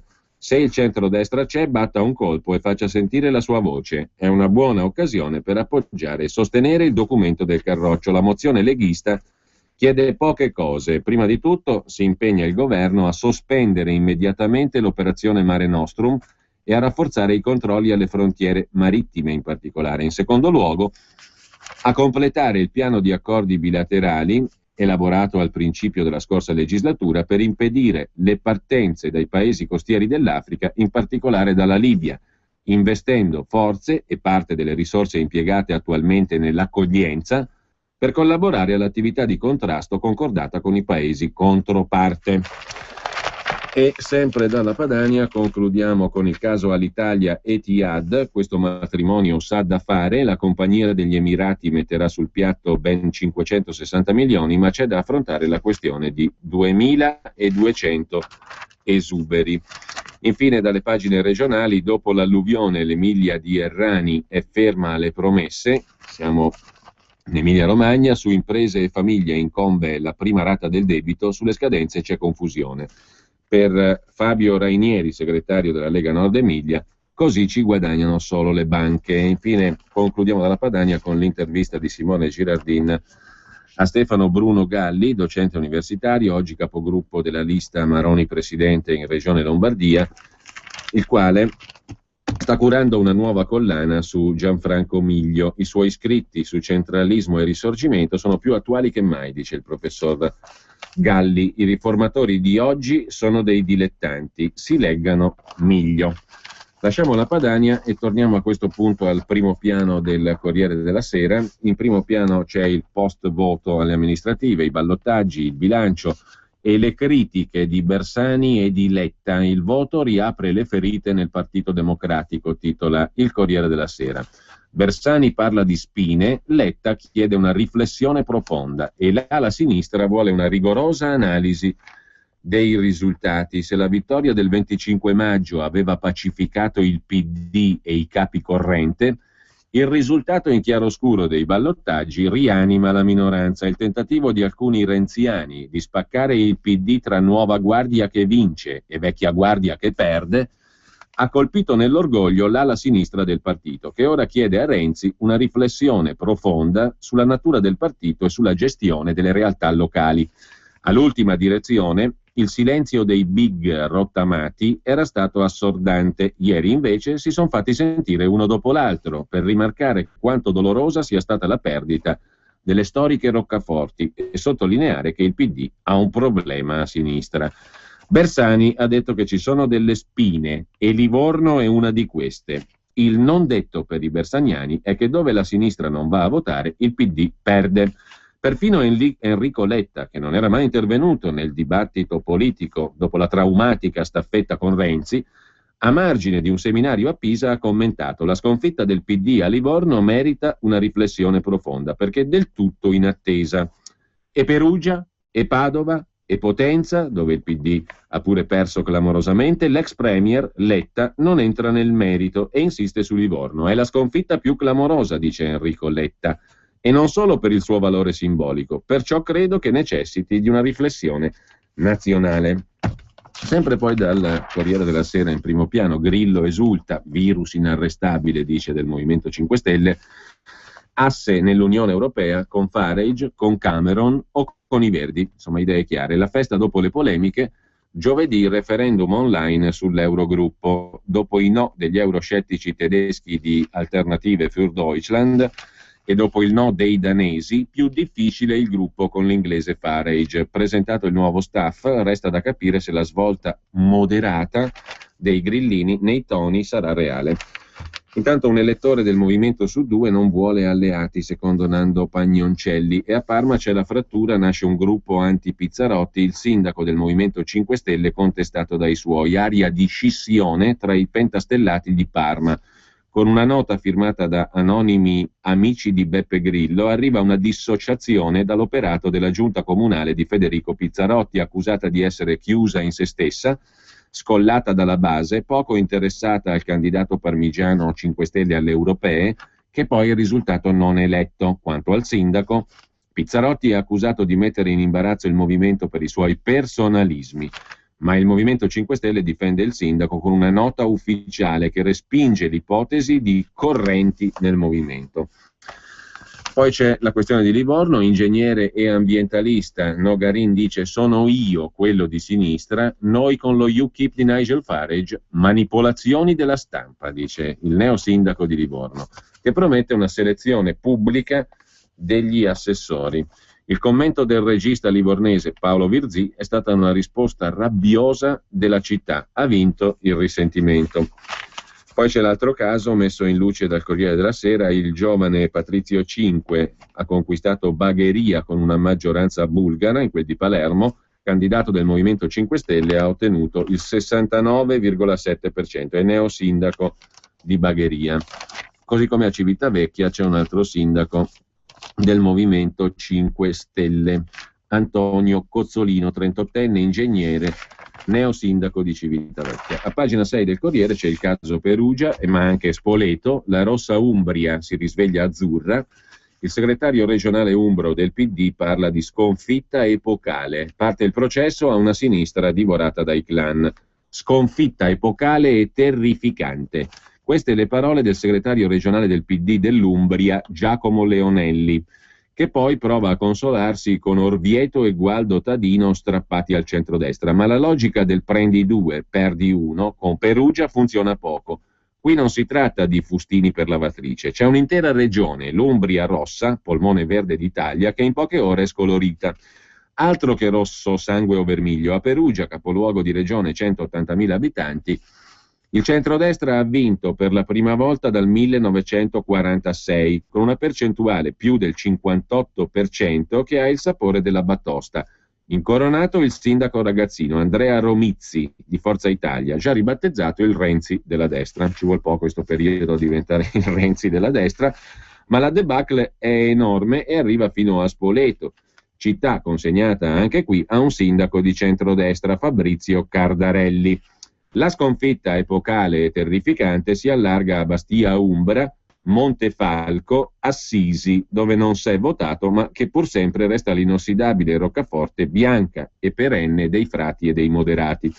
Ora è suonato un bel campanello d'allarme per Catiuscia, la presidente della regione Umbria, la governatrice rossa Catiuscia Marini, dice Diego Dramane, scrittore del Mali, trapiantato a Perugia dall'87, tra i fondatori del PD cittadino dopo un passaggio nella Margherita, apparentatosi alla vigilia del ballottaggio col candidato Romizzi di Forza Italia, in aperta polemica col suo partito. Catiuscia Marini, governatrice rossa dell'Umbria, sa che il campanello d'allarme suona anche per lei. Tra 8 mesi qui si vota per le regionali. Sarà la prova del 9. Il voto di Perugia mostra un preoccupante allontanamento dell'elettorato dal candidato sindaco, ma coinvolge il PD dell'Umbria nella sua interezza, ammette la governatrice Umbra Marini. Il preoccupante allontanamento è dato dal sistema di potere nato in 20 anni intorno alla nomenclatura del PD. La governatrice precedente, Maria Rita Lorenzini, era una donna di potere in assoluto. Com'è finita poi l'inchiesta che la riguardava non ha saputo più nessuno, detto a margine. Inchiesta pesante, peraltro. Un partito divorato dalle beghe tra clan, sempre più lontano dalle aspettative delle persone e attento solo alla distribuzione delle poltrone e dei posti pubblici. Attacca il dissidente italo-maliano Diego Dramane, citato sopra, che domenica ha spostato da solo con la sua lista più di 2000 voti e dice di aver convinto a votare per Romizzi perfino dei vecchi partigiani. Poi c'è il paradosso di Potenza, dove il vincitore, unico sindaco di Fratelli d'Italia, Dario De Luca, ha sfiorato il 60%, ma il Partito Democratico ha ottenuto 19 consiglieri su 32, un vincitore senza maggioranza per voto disgiunto. 2 settimane fa il PD aveva preso il 56%, ma il loro candidato sindaco solo il 48%. L'intervista invece al neosindaco di Perugia Romizzi, 35 anni, ho vinto in 2 mesi, io Renzi del centrodestra non sono qui per rottamare nessuno. Mi sento semplicemente un perugino, nessuna battaglia ideologica, voglio solo il bene della mia città. Berlusconi mi ha telefonato per complimentarsi, mi ha fatto piacere. Vorrei che il centrodestra si rigenerasse sui vecchi valori, meritocrazia, impegno, coerenza e che tornasse unito come è stato a Perugia, dice il neosindaco di Perugia, il 35enne Romizzi. Se la sinistra ha perso è perché ormai a livello locale rappresentava un sistema di potere che di sinistra aveva davvero poco. Un sistema fermo, ingessato, che non pensava allo sviluppo del territorio. E adesso diamo un'occhiata anche alle altre pagine di politica interna, perché c'è un articolo di Francesco Alberti sulla Lega, ma intanto c'è Berlusconi che dice adesso basta col doppio turno. E Berlusconi si incontrerà con Renzi a quanto pare il 17 giugno. Con lui tratto solo io, avrebbe detto Berlusconi. Delusione per Pavia, e invece il giovane sindaco di Perugia è già atteso ad Arcore. Ci pensi, prima di fare il viaggio. Fitto rinuncia al suo evento di venerdì a Napoli in contemporanea a quello di Totti. Lo faccio per l'unità, ha detto Fitto. Intanto sulle riforme Napolitano ha ricevuto Maria Elena Boschi, la ministra delle riforme istituzionali. E infine c'è l'intervista a Paolo Del Debbio sul Corriere della Sera, oggi conduttore televisivo, già estensore del primo documento programmatico di Forza Italia, tra i fondatori nel 94 di Forza Italia, direttore dell'ufficio studi. Ma che questione del Nord, come ha detto ieri invece Giovanni Toti, sempre da Forza Italia. Conta il leader, la differenza è Renzi. Berlusconi non è finito, il problema è chi gli sta intorno, dice Paolo Del Debbio. Quanto al risultato della Lega, Salvini, che ha carisma, ha trovato il tema giusto. Siamo ancora sovrani in questo paese o no? Con questo ha recuperato consenso, cancellando boxer verdi, laurea in Albania, cosa che non era facile né scontata. In effetti vedo la vecchia guardia della Lega con atteggiamento da cocker, orecchie abbassate, dice Paolo Del Debbio al Corriere della Sera. Curiosità, Cristina Parodi ha abbracciato ieri il marito Giorgio Gori, neo sindaco di Bergamo, sfoggiando lo stesso identico abito indossato da Michelle Obama nella celebre foto postata dopo la vittoria del presidente degli Stati Uniti. Poi c'è l'amarezza di Cattaneo per il caso Lombardia e per la sua Pavia, ovviamente. C'è bisogno di un partito. Silvio mi ha chiamato, è dispiaciuto, dice l'ex sindaco di Pavia. Nella regione boom di comuni al centro-sinistra. Ho cominciato a preoccuparmi alle europee con il PD al 42% e Forza Italia al 17%, dice Alessandro Cattaneo. Si svolgerà oggi l'ufficio di presidenza di Forza Italia. Lì avremo tempo per parlarne, dice ancora Cattaneo. E sempre dal primo piano del Corriere della Sera, lo vediamo dopo la pubblicità, l'articolo da Padova di Francesco Alberti su Bitonci che galvanizza la Lega. Padova ora è un simbolo.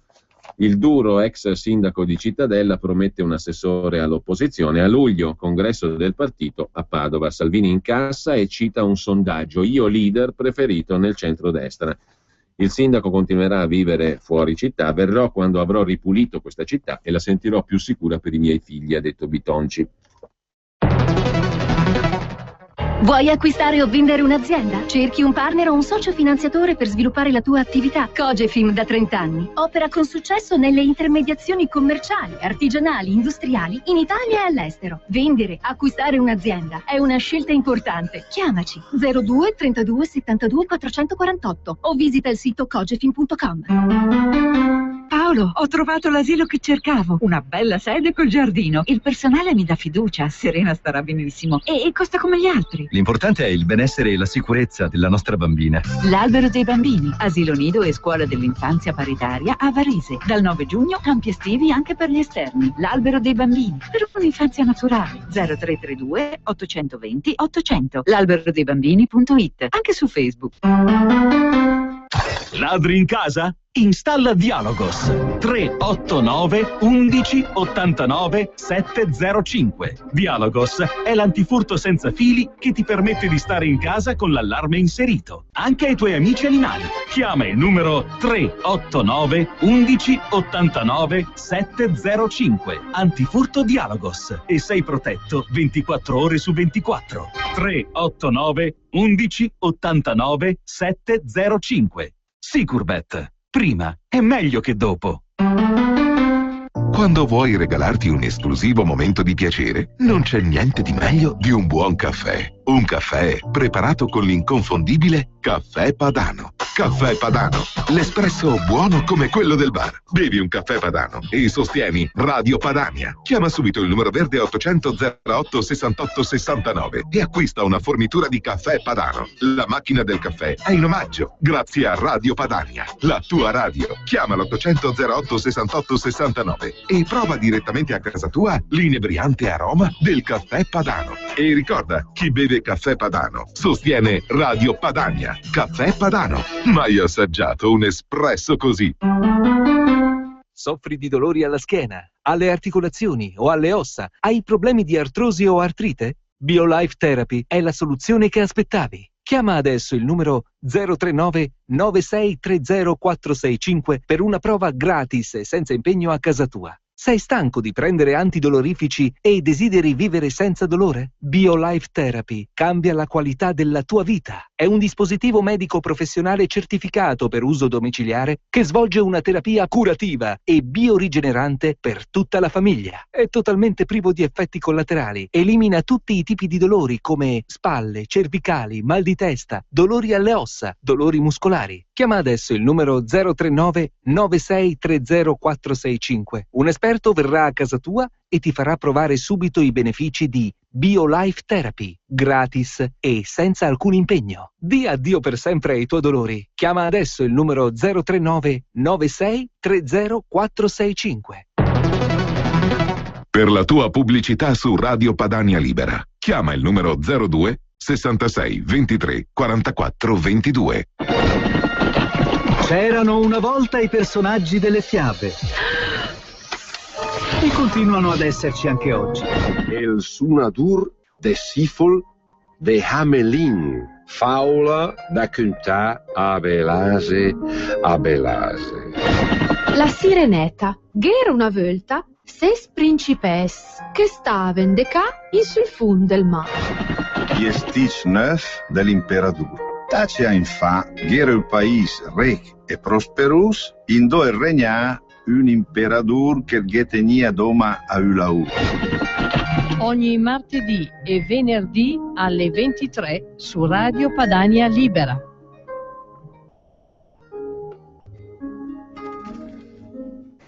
Bene, torniamo brevemente al Corriere della Sera con l'articolo dedicato a Padova, una mission, quella contro la microcriminalità padovana, l'immigrazione selvaggia, i tanti balordi che infestano la città di Padova, scrive il Corriere della Sera. Su questa missione Massimo Bitonci, capogruppo della Lega in Senato da ieri notte, punta di diamante del Carroccio, si dimetterà da senatore, e di tutti coloro che vedono nel suo trionfo a Padova il primo indizio per la ricostruzione del centrodestra, da ieri Bitonci batte e ribatte sapendo che questa è la chiave grazie alla quale ha intercettato tra la sorpresa generale lo scontento dei cittadini verso un PD grande e grosso nei pronostici, ma arrotolato all'opposizione dopo quasi un ventennio di potere, azzoppato dallo scandalo del Mose. Nel giorno dell'orgoglio padano, col governatore veneto Zaia che lo abbraccia in Piazza delle Erbe e gli consegna la bandiera di San Marco, Bitonci, di professione commercialista e revisore dei conti, 2 figli, al secondo mandato in Parlamento, ma lascerà subito il ruolo da senatore, non rinuncia a quei toni vagamente da sceriffo che lo resero famoso ai tempi di Cittadella, quando emanò un'ordinanza che imponeva agli stranieri di dimostrare di avere un reddito minimo per ottenere la residenza. Grande fu il rumore in tutta Italia. La procura di Padova lo mise sotto inchiesta. La cosa si risolse in una archiviazione e non impedì al parlamentare leghista nel 2010 di essere eletto numero 2 dell'Associazione dei Comuni, l'ANCI, oltre che presidente della Consulta per la Sicurezza. Ora, sarà perché i tempi sono cambiati o Padova non è cittadella, il neosindaco promette di essere rappresentante di tutti, invita i suoi a riporre i simboli dei partiti, promette un assessorato all'opposizione e incassa la disponibilità a lavorare assieme degli industriali e dei commercianti padovani. Il boom di Bitonci è uno di quei bingo che raddoppiano la posta, scrive il Corriere della Sera. Matteo Salvini, segretario di una Lega che si è presa la rivincita dopo aver perso Treviso, aveva ieri la faccia dei giorni migliori quando da Milano ha annunciato che il Congresso federale si terrà il 20 luglio proprio a Padova e che anche sulla scia di quest'ultima affermazione elettorale non si limiterà a essere un appuntamento per aggiornare lo statuto sulla nuova legge che disciplina il finanziamento dei partiti, ma sarà un congresso politico per aggiornare l'offerta del Carroccio e accogliere la sfida di un centrodestra in libera uscita. In altre parole, la Lega si candida a fare da locomotiva per la ricostruzione del centrodestra in difficoltà, un laboratorio politico in cui Salvini, mentre attorno a Berlusconi si accapigliano presunti delfini ed ex colonnelli, aspira a giocare un ruolo. Secondo un sondaggio SVG, l'attuale segretario della Lega gode immeritatamente, ha detto Salvini, di maggior fiducia di Renzi e Berlusconi nell'elettorato di centrodestra. Messaggio chiaro. Fin troppo per il capogruppo di Forza Italia in Regione Lombardia, Pedrazzini. Caro Salvini, il primo partito restiamo noi, ha detto Pedrazzini, non ti allargare. Sempre poi dal Corriere della Sera, il capitolo delle tangenti in Veneto, 3 ore dai magistrati, l'ira del sindaco di Venezia Orsoni sul PD. La linea dell'ex ormai sindaco punta su un mediatore infedele. Consiglio comunale sospeso per le proteste.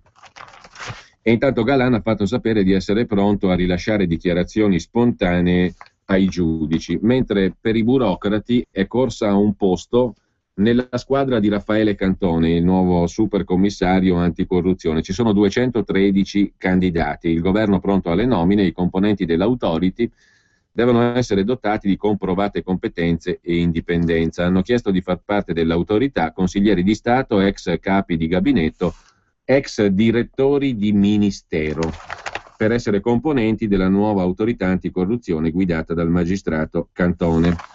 Mentre sempre dall'inchiesta sul Mose, ecco i verbali: come il re del Mose, cioè Mazzacurati, dava soldi ai politici di Roma, spunta il nome di Gianni Letta, magistrati a busta paga anche loro, a libro paga per meglio dire, poi c'è la sanità, Milano e Zanonato. Uno dei filoni, racconta anche il Corriere della Sera con Andrea Pasqualetto, uno dei filoni che la Procura vuole sviluppare è quello sanitario. C'è da far luce sull'intreccio di partecipazioni che legano Venezia a Milano, scrive il Corriere. Società come la IHFL, come la Sirefid, dirigenti del calibro di Giancarlo Ruscitti, ex direttore sanitario del Veneto, di Maria Alessandra Massei, che lavorò a Venezia e alla clinica Maugeri, e politici come Galan. L'ex governatore aveva ideato il nuovo ospedale di Padova, sul quale voleva mettere le mani il consorzio Venezia Nuova. Per farlo avvicinò l'allora sindaco Zanonato, come cena alle calandre, 3 stelle Michelin. Partecipano Mazzacurati, Pio Savioli, l'uomo delle cooperative rosse nel consorzio Venezia Nuova, Zanonato e Francesco Giordano, il consulente del comune di Padova finito in carcere. Prenota e paga il consorzio Venezia Nuova, scrive il Corriere della Sera. E ancora dal Corriere, altro capitolo, quello fiscale. Venerdì si decidono un po' di cose in tema di fisco, quindi cittadini attenzione al portafogli, il caos delle detrazioni sopra i 4.000 euro, case e separazioni nel mirino del fisco, attesa di 6 mesi sui rimborsi per le verifiche dell'Agenzia delle Entrate. Nel 2013 ci sono state 18,6 milioni di richieste di detrazioni fiscali per un ammontare medio di 750 euro. La possibilità di ottenere in un mese il rimborso in busta paga dei crediti risultanti dalla dichiarazione dei redditi è l'aspetto che ha più spinto negli ultimi anni i contribuenti a dare la preferenza alla compilazione del 730 rispetto al modello unico, che invece consente di ottenere il credito solo chiedendolo direttamente al fisco o utilizzandolo per compensare altre imposte. Ma quest'anno c'è una novità sgradevole per chi sul 730 giunge a crediti superiori a 4.000 euro. Se il contribuente usufruisce di detrazioni, non otterrà subito il rimborso. Dovrà aspettare che l'Agenzia delle Entrate faccia i controlli sulla spettanza delle detrazioni per carichi di famiglia o per crediti di imposta derivanti da dichiarazioni di anni precedenti. La promessa del fisco è che entro 6 mesi, al domicilio del contribuente, verrà inviato un assegno con il dovuto. Una stima del numero di persone interessate non è possibile, ma appare ragionevole un ordine di grandezza intorno al 500.000 di contribuenti. Arrivare a 4.000 euro di credito non è facile, ma neanche impossibile, purché il reddito imponibile sia superiore a 25.000 euro. Per dimostrarlo bastano 2 esempi. Ipotizziamo un contribuente che lo scorso anno abbia acquistato una casa, l'ha ristrutturata con 70.000 euro, ha avviato un mutuo da 150.000. Avrebbe diritto a 3.500 euro di detrazioni per le ristrutturazioni, 7,60 per il mutuo, toccando i 4.260 euro.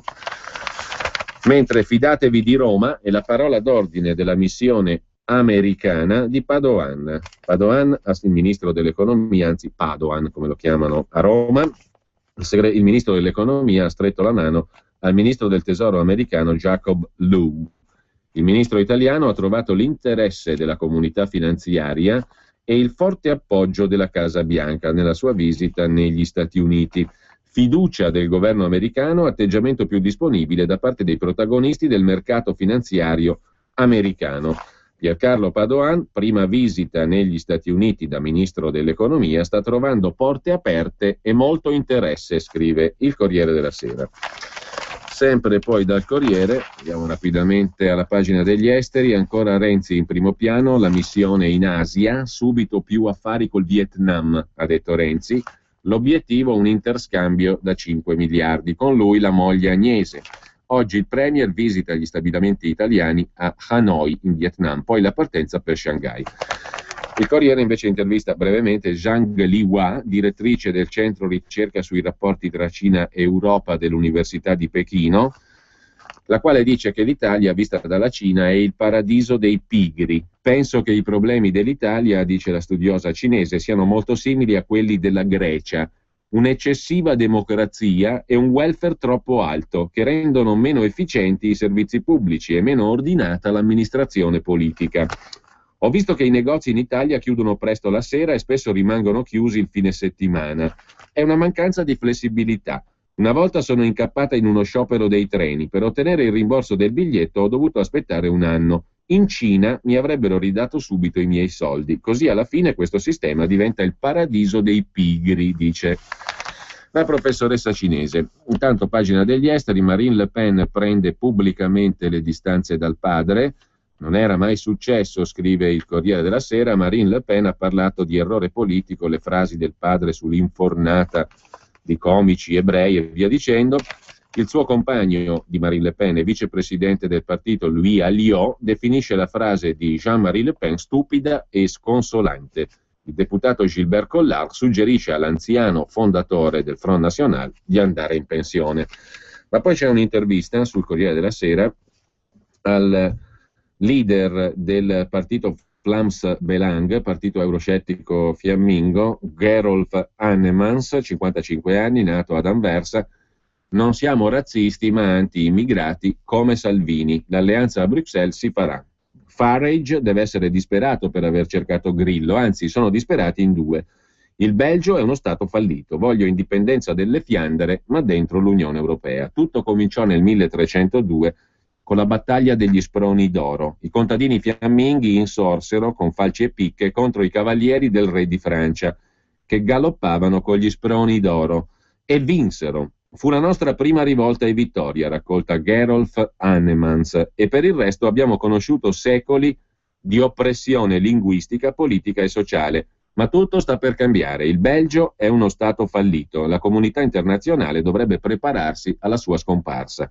Sono le parole appunto di Gerolf Annemans, un signore alto e distinto, il capo del partito Vlaams Belang, che significa interesse fiammingo. Nonostante il sorriso sotto la rada barba grigia, a qualcuno in Europa questo signore fa paura. E c'è anche qualcuno che mi chiama fascista, antisemita, come Nigel Farage, per esempio, il capo dello UKIP britannico, il partito euroscettico arrivato primo alle ultime elezioni. Ha deciso che nel nostro movimento siamo così. Perché? Non lo so, dice Annemans, e mi dispiace molto.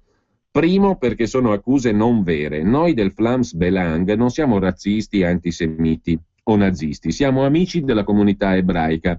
Secondo, con Farage abbiamo diverse idee in comune, se non si dialoga è un vero peccato. Però Farage si siede poi a trattare con uno imprevedibile come Grillo. Incredibile, quei due sono molto molto lontani fra loro, dice Annemans. Una loro intesa non reggerà. Farage deve essere disperato per aver cercato Grillo, anzi devono essere disperati tutti e due. Perché il nostro movimento preoccupa i partiti moderati europei? Forse perché io sono indipendentista, un patriota fiammingo e preparo l'indipendenza della Repubblica delle Fiandre, con Bruxelles, certamente, dove però la maggioranza della popolazione parla francese. Ma sono pragmatico, dice Annemans, il leader del partito Vlaams Belang. Ogni cosa avverrà in modo ordinato, nessuna imposizione. I francofoni della Vallonia potranno restare con noi nella Repubblica delle Fiandre, da amici e non da rivali, oppure andarsene, decidano loro. Ma tutti i fiamminghi vivranno qui, nelle loro terre, dove sono sempre vissuti. Nel frattempo, dice l'intervistatore Luigi Offeddo, dovete scegliere un posto nell'Europarlamento. Nel gruppo euroscettico Informazione ci sareste voi, il Front National di Marine Le Pen, la Lega Nord, l'FPÖ austriaco, erede di Haider, forse il Partito della Libertà di Geert Wilders o i nazionalisti slovacchi. Abbiamo già 5 partiti dei 7 necessari, dice Annemans. Quale è il più vicino? Beh, con Marine Le Pen collaboro da 25 anni, anche se è francese e parla francese. E vuol sapere una battuta scherzosa che le faccio ogni tanto? Quando brindiamo? Salute! Ma quante volte ci avete invaso? Forse 732. E ridiamo tutti. Quanto alla Lega Nord, prosegue il leader del partito belga Vlaams Belang, anzi fiammingo Vlaams Belang. Quanto alla Lega Nord, vado ai suoi congressi da tanti anni, facevo i discorsi dal palco con Bossi e ho un ottimo rapporto con Matteo Salvini. Lo ammiro per la sua energia, per esempio per la sua battaglia contro l'euro, che è stato un grande fallimento. Sull'immigrazione condivido in pieno la linea di Salvini, continua Annemans. Non possiamo chiudere gli occhi davanti a ciò che accade, non possiamo spalancare le nostre porte senza danneggiare il nostro sistema. Questo non significa che non abbiamo i nostri sentimenti umani, ma bisogna almeno chiudere le frontiere. Respingere gli immigrati. Se accogliamo tutti, la marea crescerà sempre di più e le ragioni umanitarie non possono travalicare le possibilità reali. Tornando al progetto di indipendenza, quando nascerà la Repubblica delle Fiandre? Resterà nell'Unione Europea? I trattati europei non prevedono queste secessioni. Se si esce dallo Stato originario, si esce anche dall'Europa. Scozia e Catalogna sono già state avvertite. Noi resteremo nell'Unione Europea, risponde Gerolf Annemans, e credo che l'Unione Europea non si opporrà. Se no, andremo per la nostra strada, quella dell'indipendenza, che è già nell'ordine delle cose. Dice il leader del partito Vlaams Belang, Interesse Fiammingo, uno dei partecipanti del gruppo in Europa al quale aderisce anche il Front National, la Lega Nord, la FPÖ. Insomma, 7 partiti sono necessari, sono già 5. Sempre poi dal Corriere della Sera, brevemente, per le pagine di cronaca, a Varese il caso di Giuseppe Uva, 43 anni, morì in ospedale nel giugno 2008, 7 ore dopo essere stato portato nella caserma dei Carabinieri di Varese perché fermato mentre ubriaco con un amico spostava alcune transenne per regolare il traffico. Imputati per omicidio preterintenzionale e arresto illegale 6 poliziotti e un carabiniere, ma ora il pubblico ministero vuole l'assoluzione degli agenti del caso Uva. Le botte non sono provate. Non è stato il comportamento di poliziotti e carabinieri a causare la morte di Giuseppe Uva, quarantenne deceduto nel giugno 2008 dopo essere stato portato nella caserma dei Carabinieri a Varese. Il procuratore capo di Varese, Felice Isnardi, si è espresso così nell'aula del Tribunale di Varese. Parole tutt'altro che scontate. Nell'ultimo scorcio di inchiesta, che ha preceduto l'udienza di ieri, sono stati ascoltati 35 nuovi testimoni. Ebbene, nessuno di questi 35 testimoni è stato in grado, secondo il procuratore, di dare manforte al sospetto che Uva sia stato ucciso dalle botte prese in caserma. Al pubblico ministero non è rimasto che arrendersi.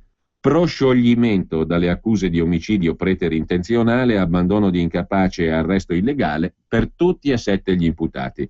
Resta in piedi il reato meno grave, abuso di potere, che però non è riconducibile alla morte di Uva.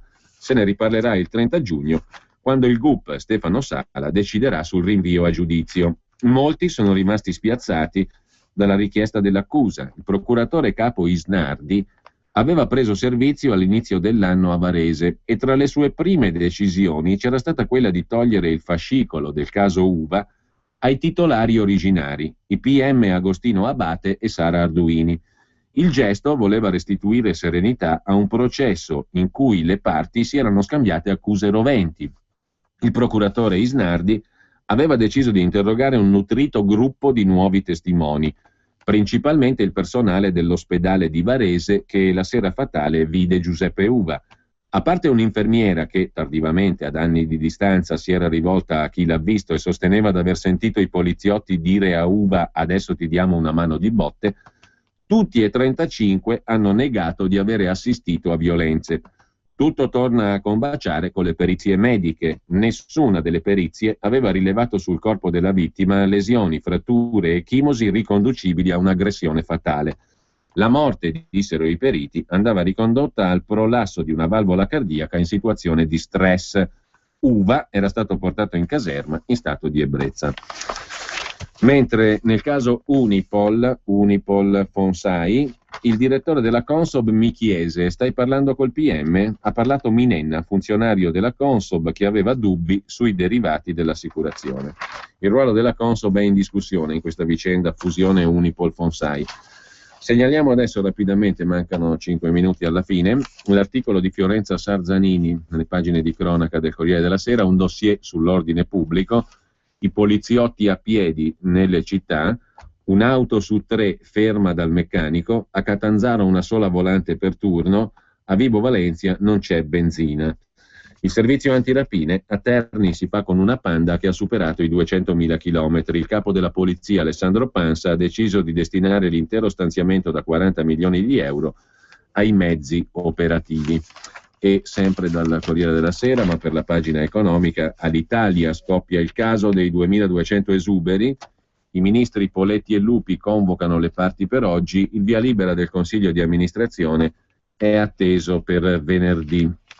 E ancora dal Corriere va segnalata a pagina 34, la pagina centrale, un'estate in Trentino dedicata al ricordo della Grande Guerra, a un secolo di distanza. A 100 anni dalla Grande Guerra il Trentino si immerge nell'evento che ne ha modificato il paesaggio e la storia, con ingenti perdite di vite umane e la deportazione della popolazione civile, su buona parte, nel resto del nostro paese e in Europa centrale. Il sito di riferimento è trentinograndeguerra.it. C'è tutta un'estate appunto dedicata a questi 100 anni della Grande Guerra sulla frontiera trentina.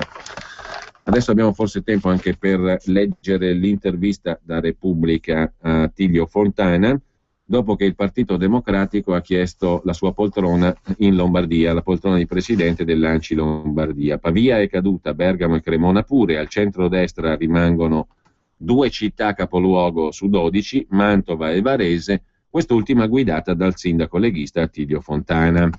Il risultato del voto non mi sembra una cosa particolarmente sconvolgente, dice Fontana a Repubblica. Gli effetti delle inchieste giudiziarie penalizzano i sindaci uscenti. È un momento così, la gente vota sull'onda delle emozioni, c'è un clima da rivoluzione francese. Prenda Cattaneo a Pavia, è un bravo sindaco, non l'hanno rieletto solo perché volevano dare uno schiaffo in faccia all'establishment, leggi in sostanza Berlusconi. A livello locale è diverso. Il movimento di Grillo ha spaventato, neppure alle europee ha avuto successo, alla fine si sono turati il naso e hanno votato il PD di Renzi. In questa tornata il PD e i suoi alleati sono andati bene. Per il centrodestra lombardo è finita un'epoca? No, dice Attilio Fontana. Il centro-sinistra ha vissuto un momento di euforia sfruttando l'effetto Renzi e la paura dei 5 Stelle. Tutto questo pone un problema alla coalizione? Noi sindaci dobbiamo solo amministrare, dice Fontana, il resto è spettacolo. Del resto queste sono le regole della democrazia, chi è eletto governa per 5 anni. L'elettorato sta mandando segnali precisi e allora, secondo certi soloni pseudodemocratici, bisognerebbe sempre seguire la gente. Sbagliato, bisogna ascoltare e poi decidere. Fontana è presidente dell'ANCI Lombardia. Dopo il voto il PD chiede le dimissioni di Fontana. Mi spiace, risponde lo stesso Fontana, ma Alfieri, il capogruppo del PD in regione, segretario regionale in Lombardia del PD, ha una strana concezione della democrazia. La sua richiesta è infelice e sgradevole. Si chiedono le dimissioni a me perché uno ha svolto male il suo incarico, si chiedono le dimissioni in generale, anzi dice Fontana, quando uno ha svolto male il suo incarico, non perché le elezioni sono andate in un certo modo. E poi la tempistica. Il mio mandato all'ANCI Lombardia scade a settembre. Comunque sono curioso di sapere chi proporranno al posto mio e con quali motivazioni. Anche lei è convinto, chiede Rodolfo Sala per Repubblica, come Salvini, che il centrodestra vince solo se è a trazione leghista? È un dato di fatto, risponde Fontana. Siamo gli unici ad avere avuto un trend positivo recuperando voti. Non teme che con questi risultati Maroni sia a rischio? Chiede l'intervistatore. Vale sempre lo stesso discorso, risponde Attilio Fontana. Si governa 5 anni e se anche si andasse a votare prima, Bobo vincerebbe di nuovo. Intanto appunto il PD vuole l'ANCI, la poltrona dell'ANCI Lombardia, e poi sul Corriere della Sera, in cronaca lombarda, c'è l'approfondimento sui casi di Pavia, Cremona e Bergamo. Dal liceo al comune, 2 prof diventano sindaci a Pavia e Cremona. A Bergamo i grillini hanno votato Gori, scrive il Corriere, l'estrema sinistra ha votato invece Tentorio, il sindaco uscente di centrodestra. E ancora dal Corriere della Sera in cronaca lombarda, nuove droghe, una gang di incensurati è stata scoperta, studenti insieme a insegnanti e tecnici rivendevano le sostanze acquistate su internet. Oltre 30 arresti dei carabinieri, guadagni quintuplicati sulla merce in arrivo negli Stati Uniti. Dagli Stati Uniti, chiedo scusa. Poi ci sono le parole del ministro Lupi su Malpensa. Expo 2015 potrebbe volare serena, secondo Roberto Maroni. Ieri il ministro dei trasporti Lupi ha tolto i veli sul destino di Malpensa, che nei giorni scorsi sollevò un botta e risposta tra lo stesso Lupi e Maroni. Ho confermato, ha detto Lupi, che per il governo Malpensa è lo scalo strategico del nord-ovest, per il quale il piano Alitalia Etihad prevede il passaggio da 11 a 25 delle frequenze settimanali dei voli intercontinentali, con incremento annuale dei passeggeri a 550.000. Maroni però ragiona al condizionale. L'incontro cordiale sembrerebbe sgomberare alcune nubi, ha detto Maroni. Vediamo il piano e soprattutto la questione Linate, dice il governatore. Per Lupi, Malpensa e Fiumicino saranno i due grandi punti dell'alleanza tra le due compagnie, Alitalia e Etihad. Vi arriverà l'alta velocità ferroviaria prevista anche a Venezia. Malpensa vedrà uno sviluppo del cargo, settore merci, e diventerà l'hub europeo per i voli cargo, per i voli merci. Rimane sul tavolo l'impegno di riaggiornare Regione, Comuni e vertici SEA, la società che controlla gli aeroporti, sull'intero sistema aeroportuale lombardo, compreso Linate. Per i prossimi 5 anni il progetto contempla una patrimonializzazione di Alitalia e un serio investimento, ha detto Lupi. Si vedrà. Infine una curiosità, ma che è indicativa della fame di quattrino a Milano da parte del Comune: si pagherà anche la visita al cimitero monumentale. Non si paga neanche al Père Lachaise di Parigi, uno dei cimiteri più famosi del mondo, meta turistica da top 10 delle visite a Parigi. L'ingresso a Parigi è gratuito. Per visitare invece il peraltro splendido cimitero monumentale di Milano, da ora invece si dovrà pagare.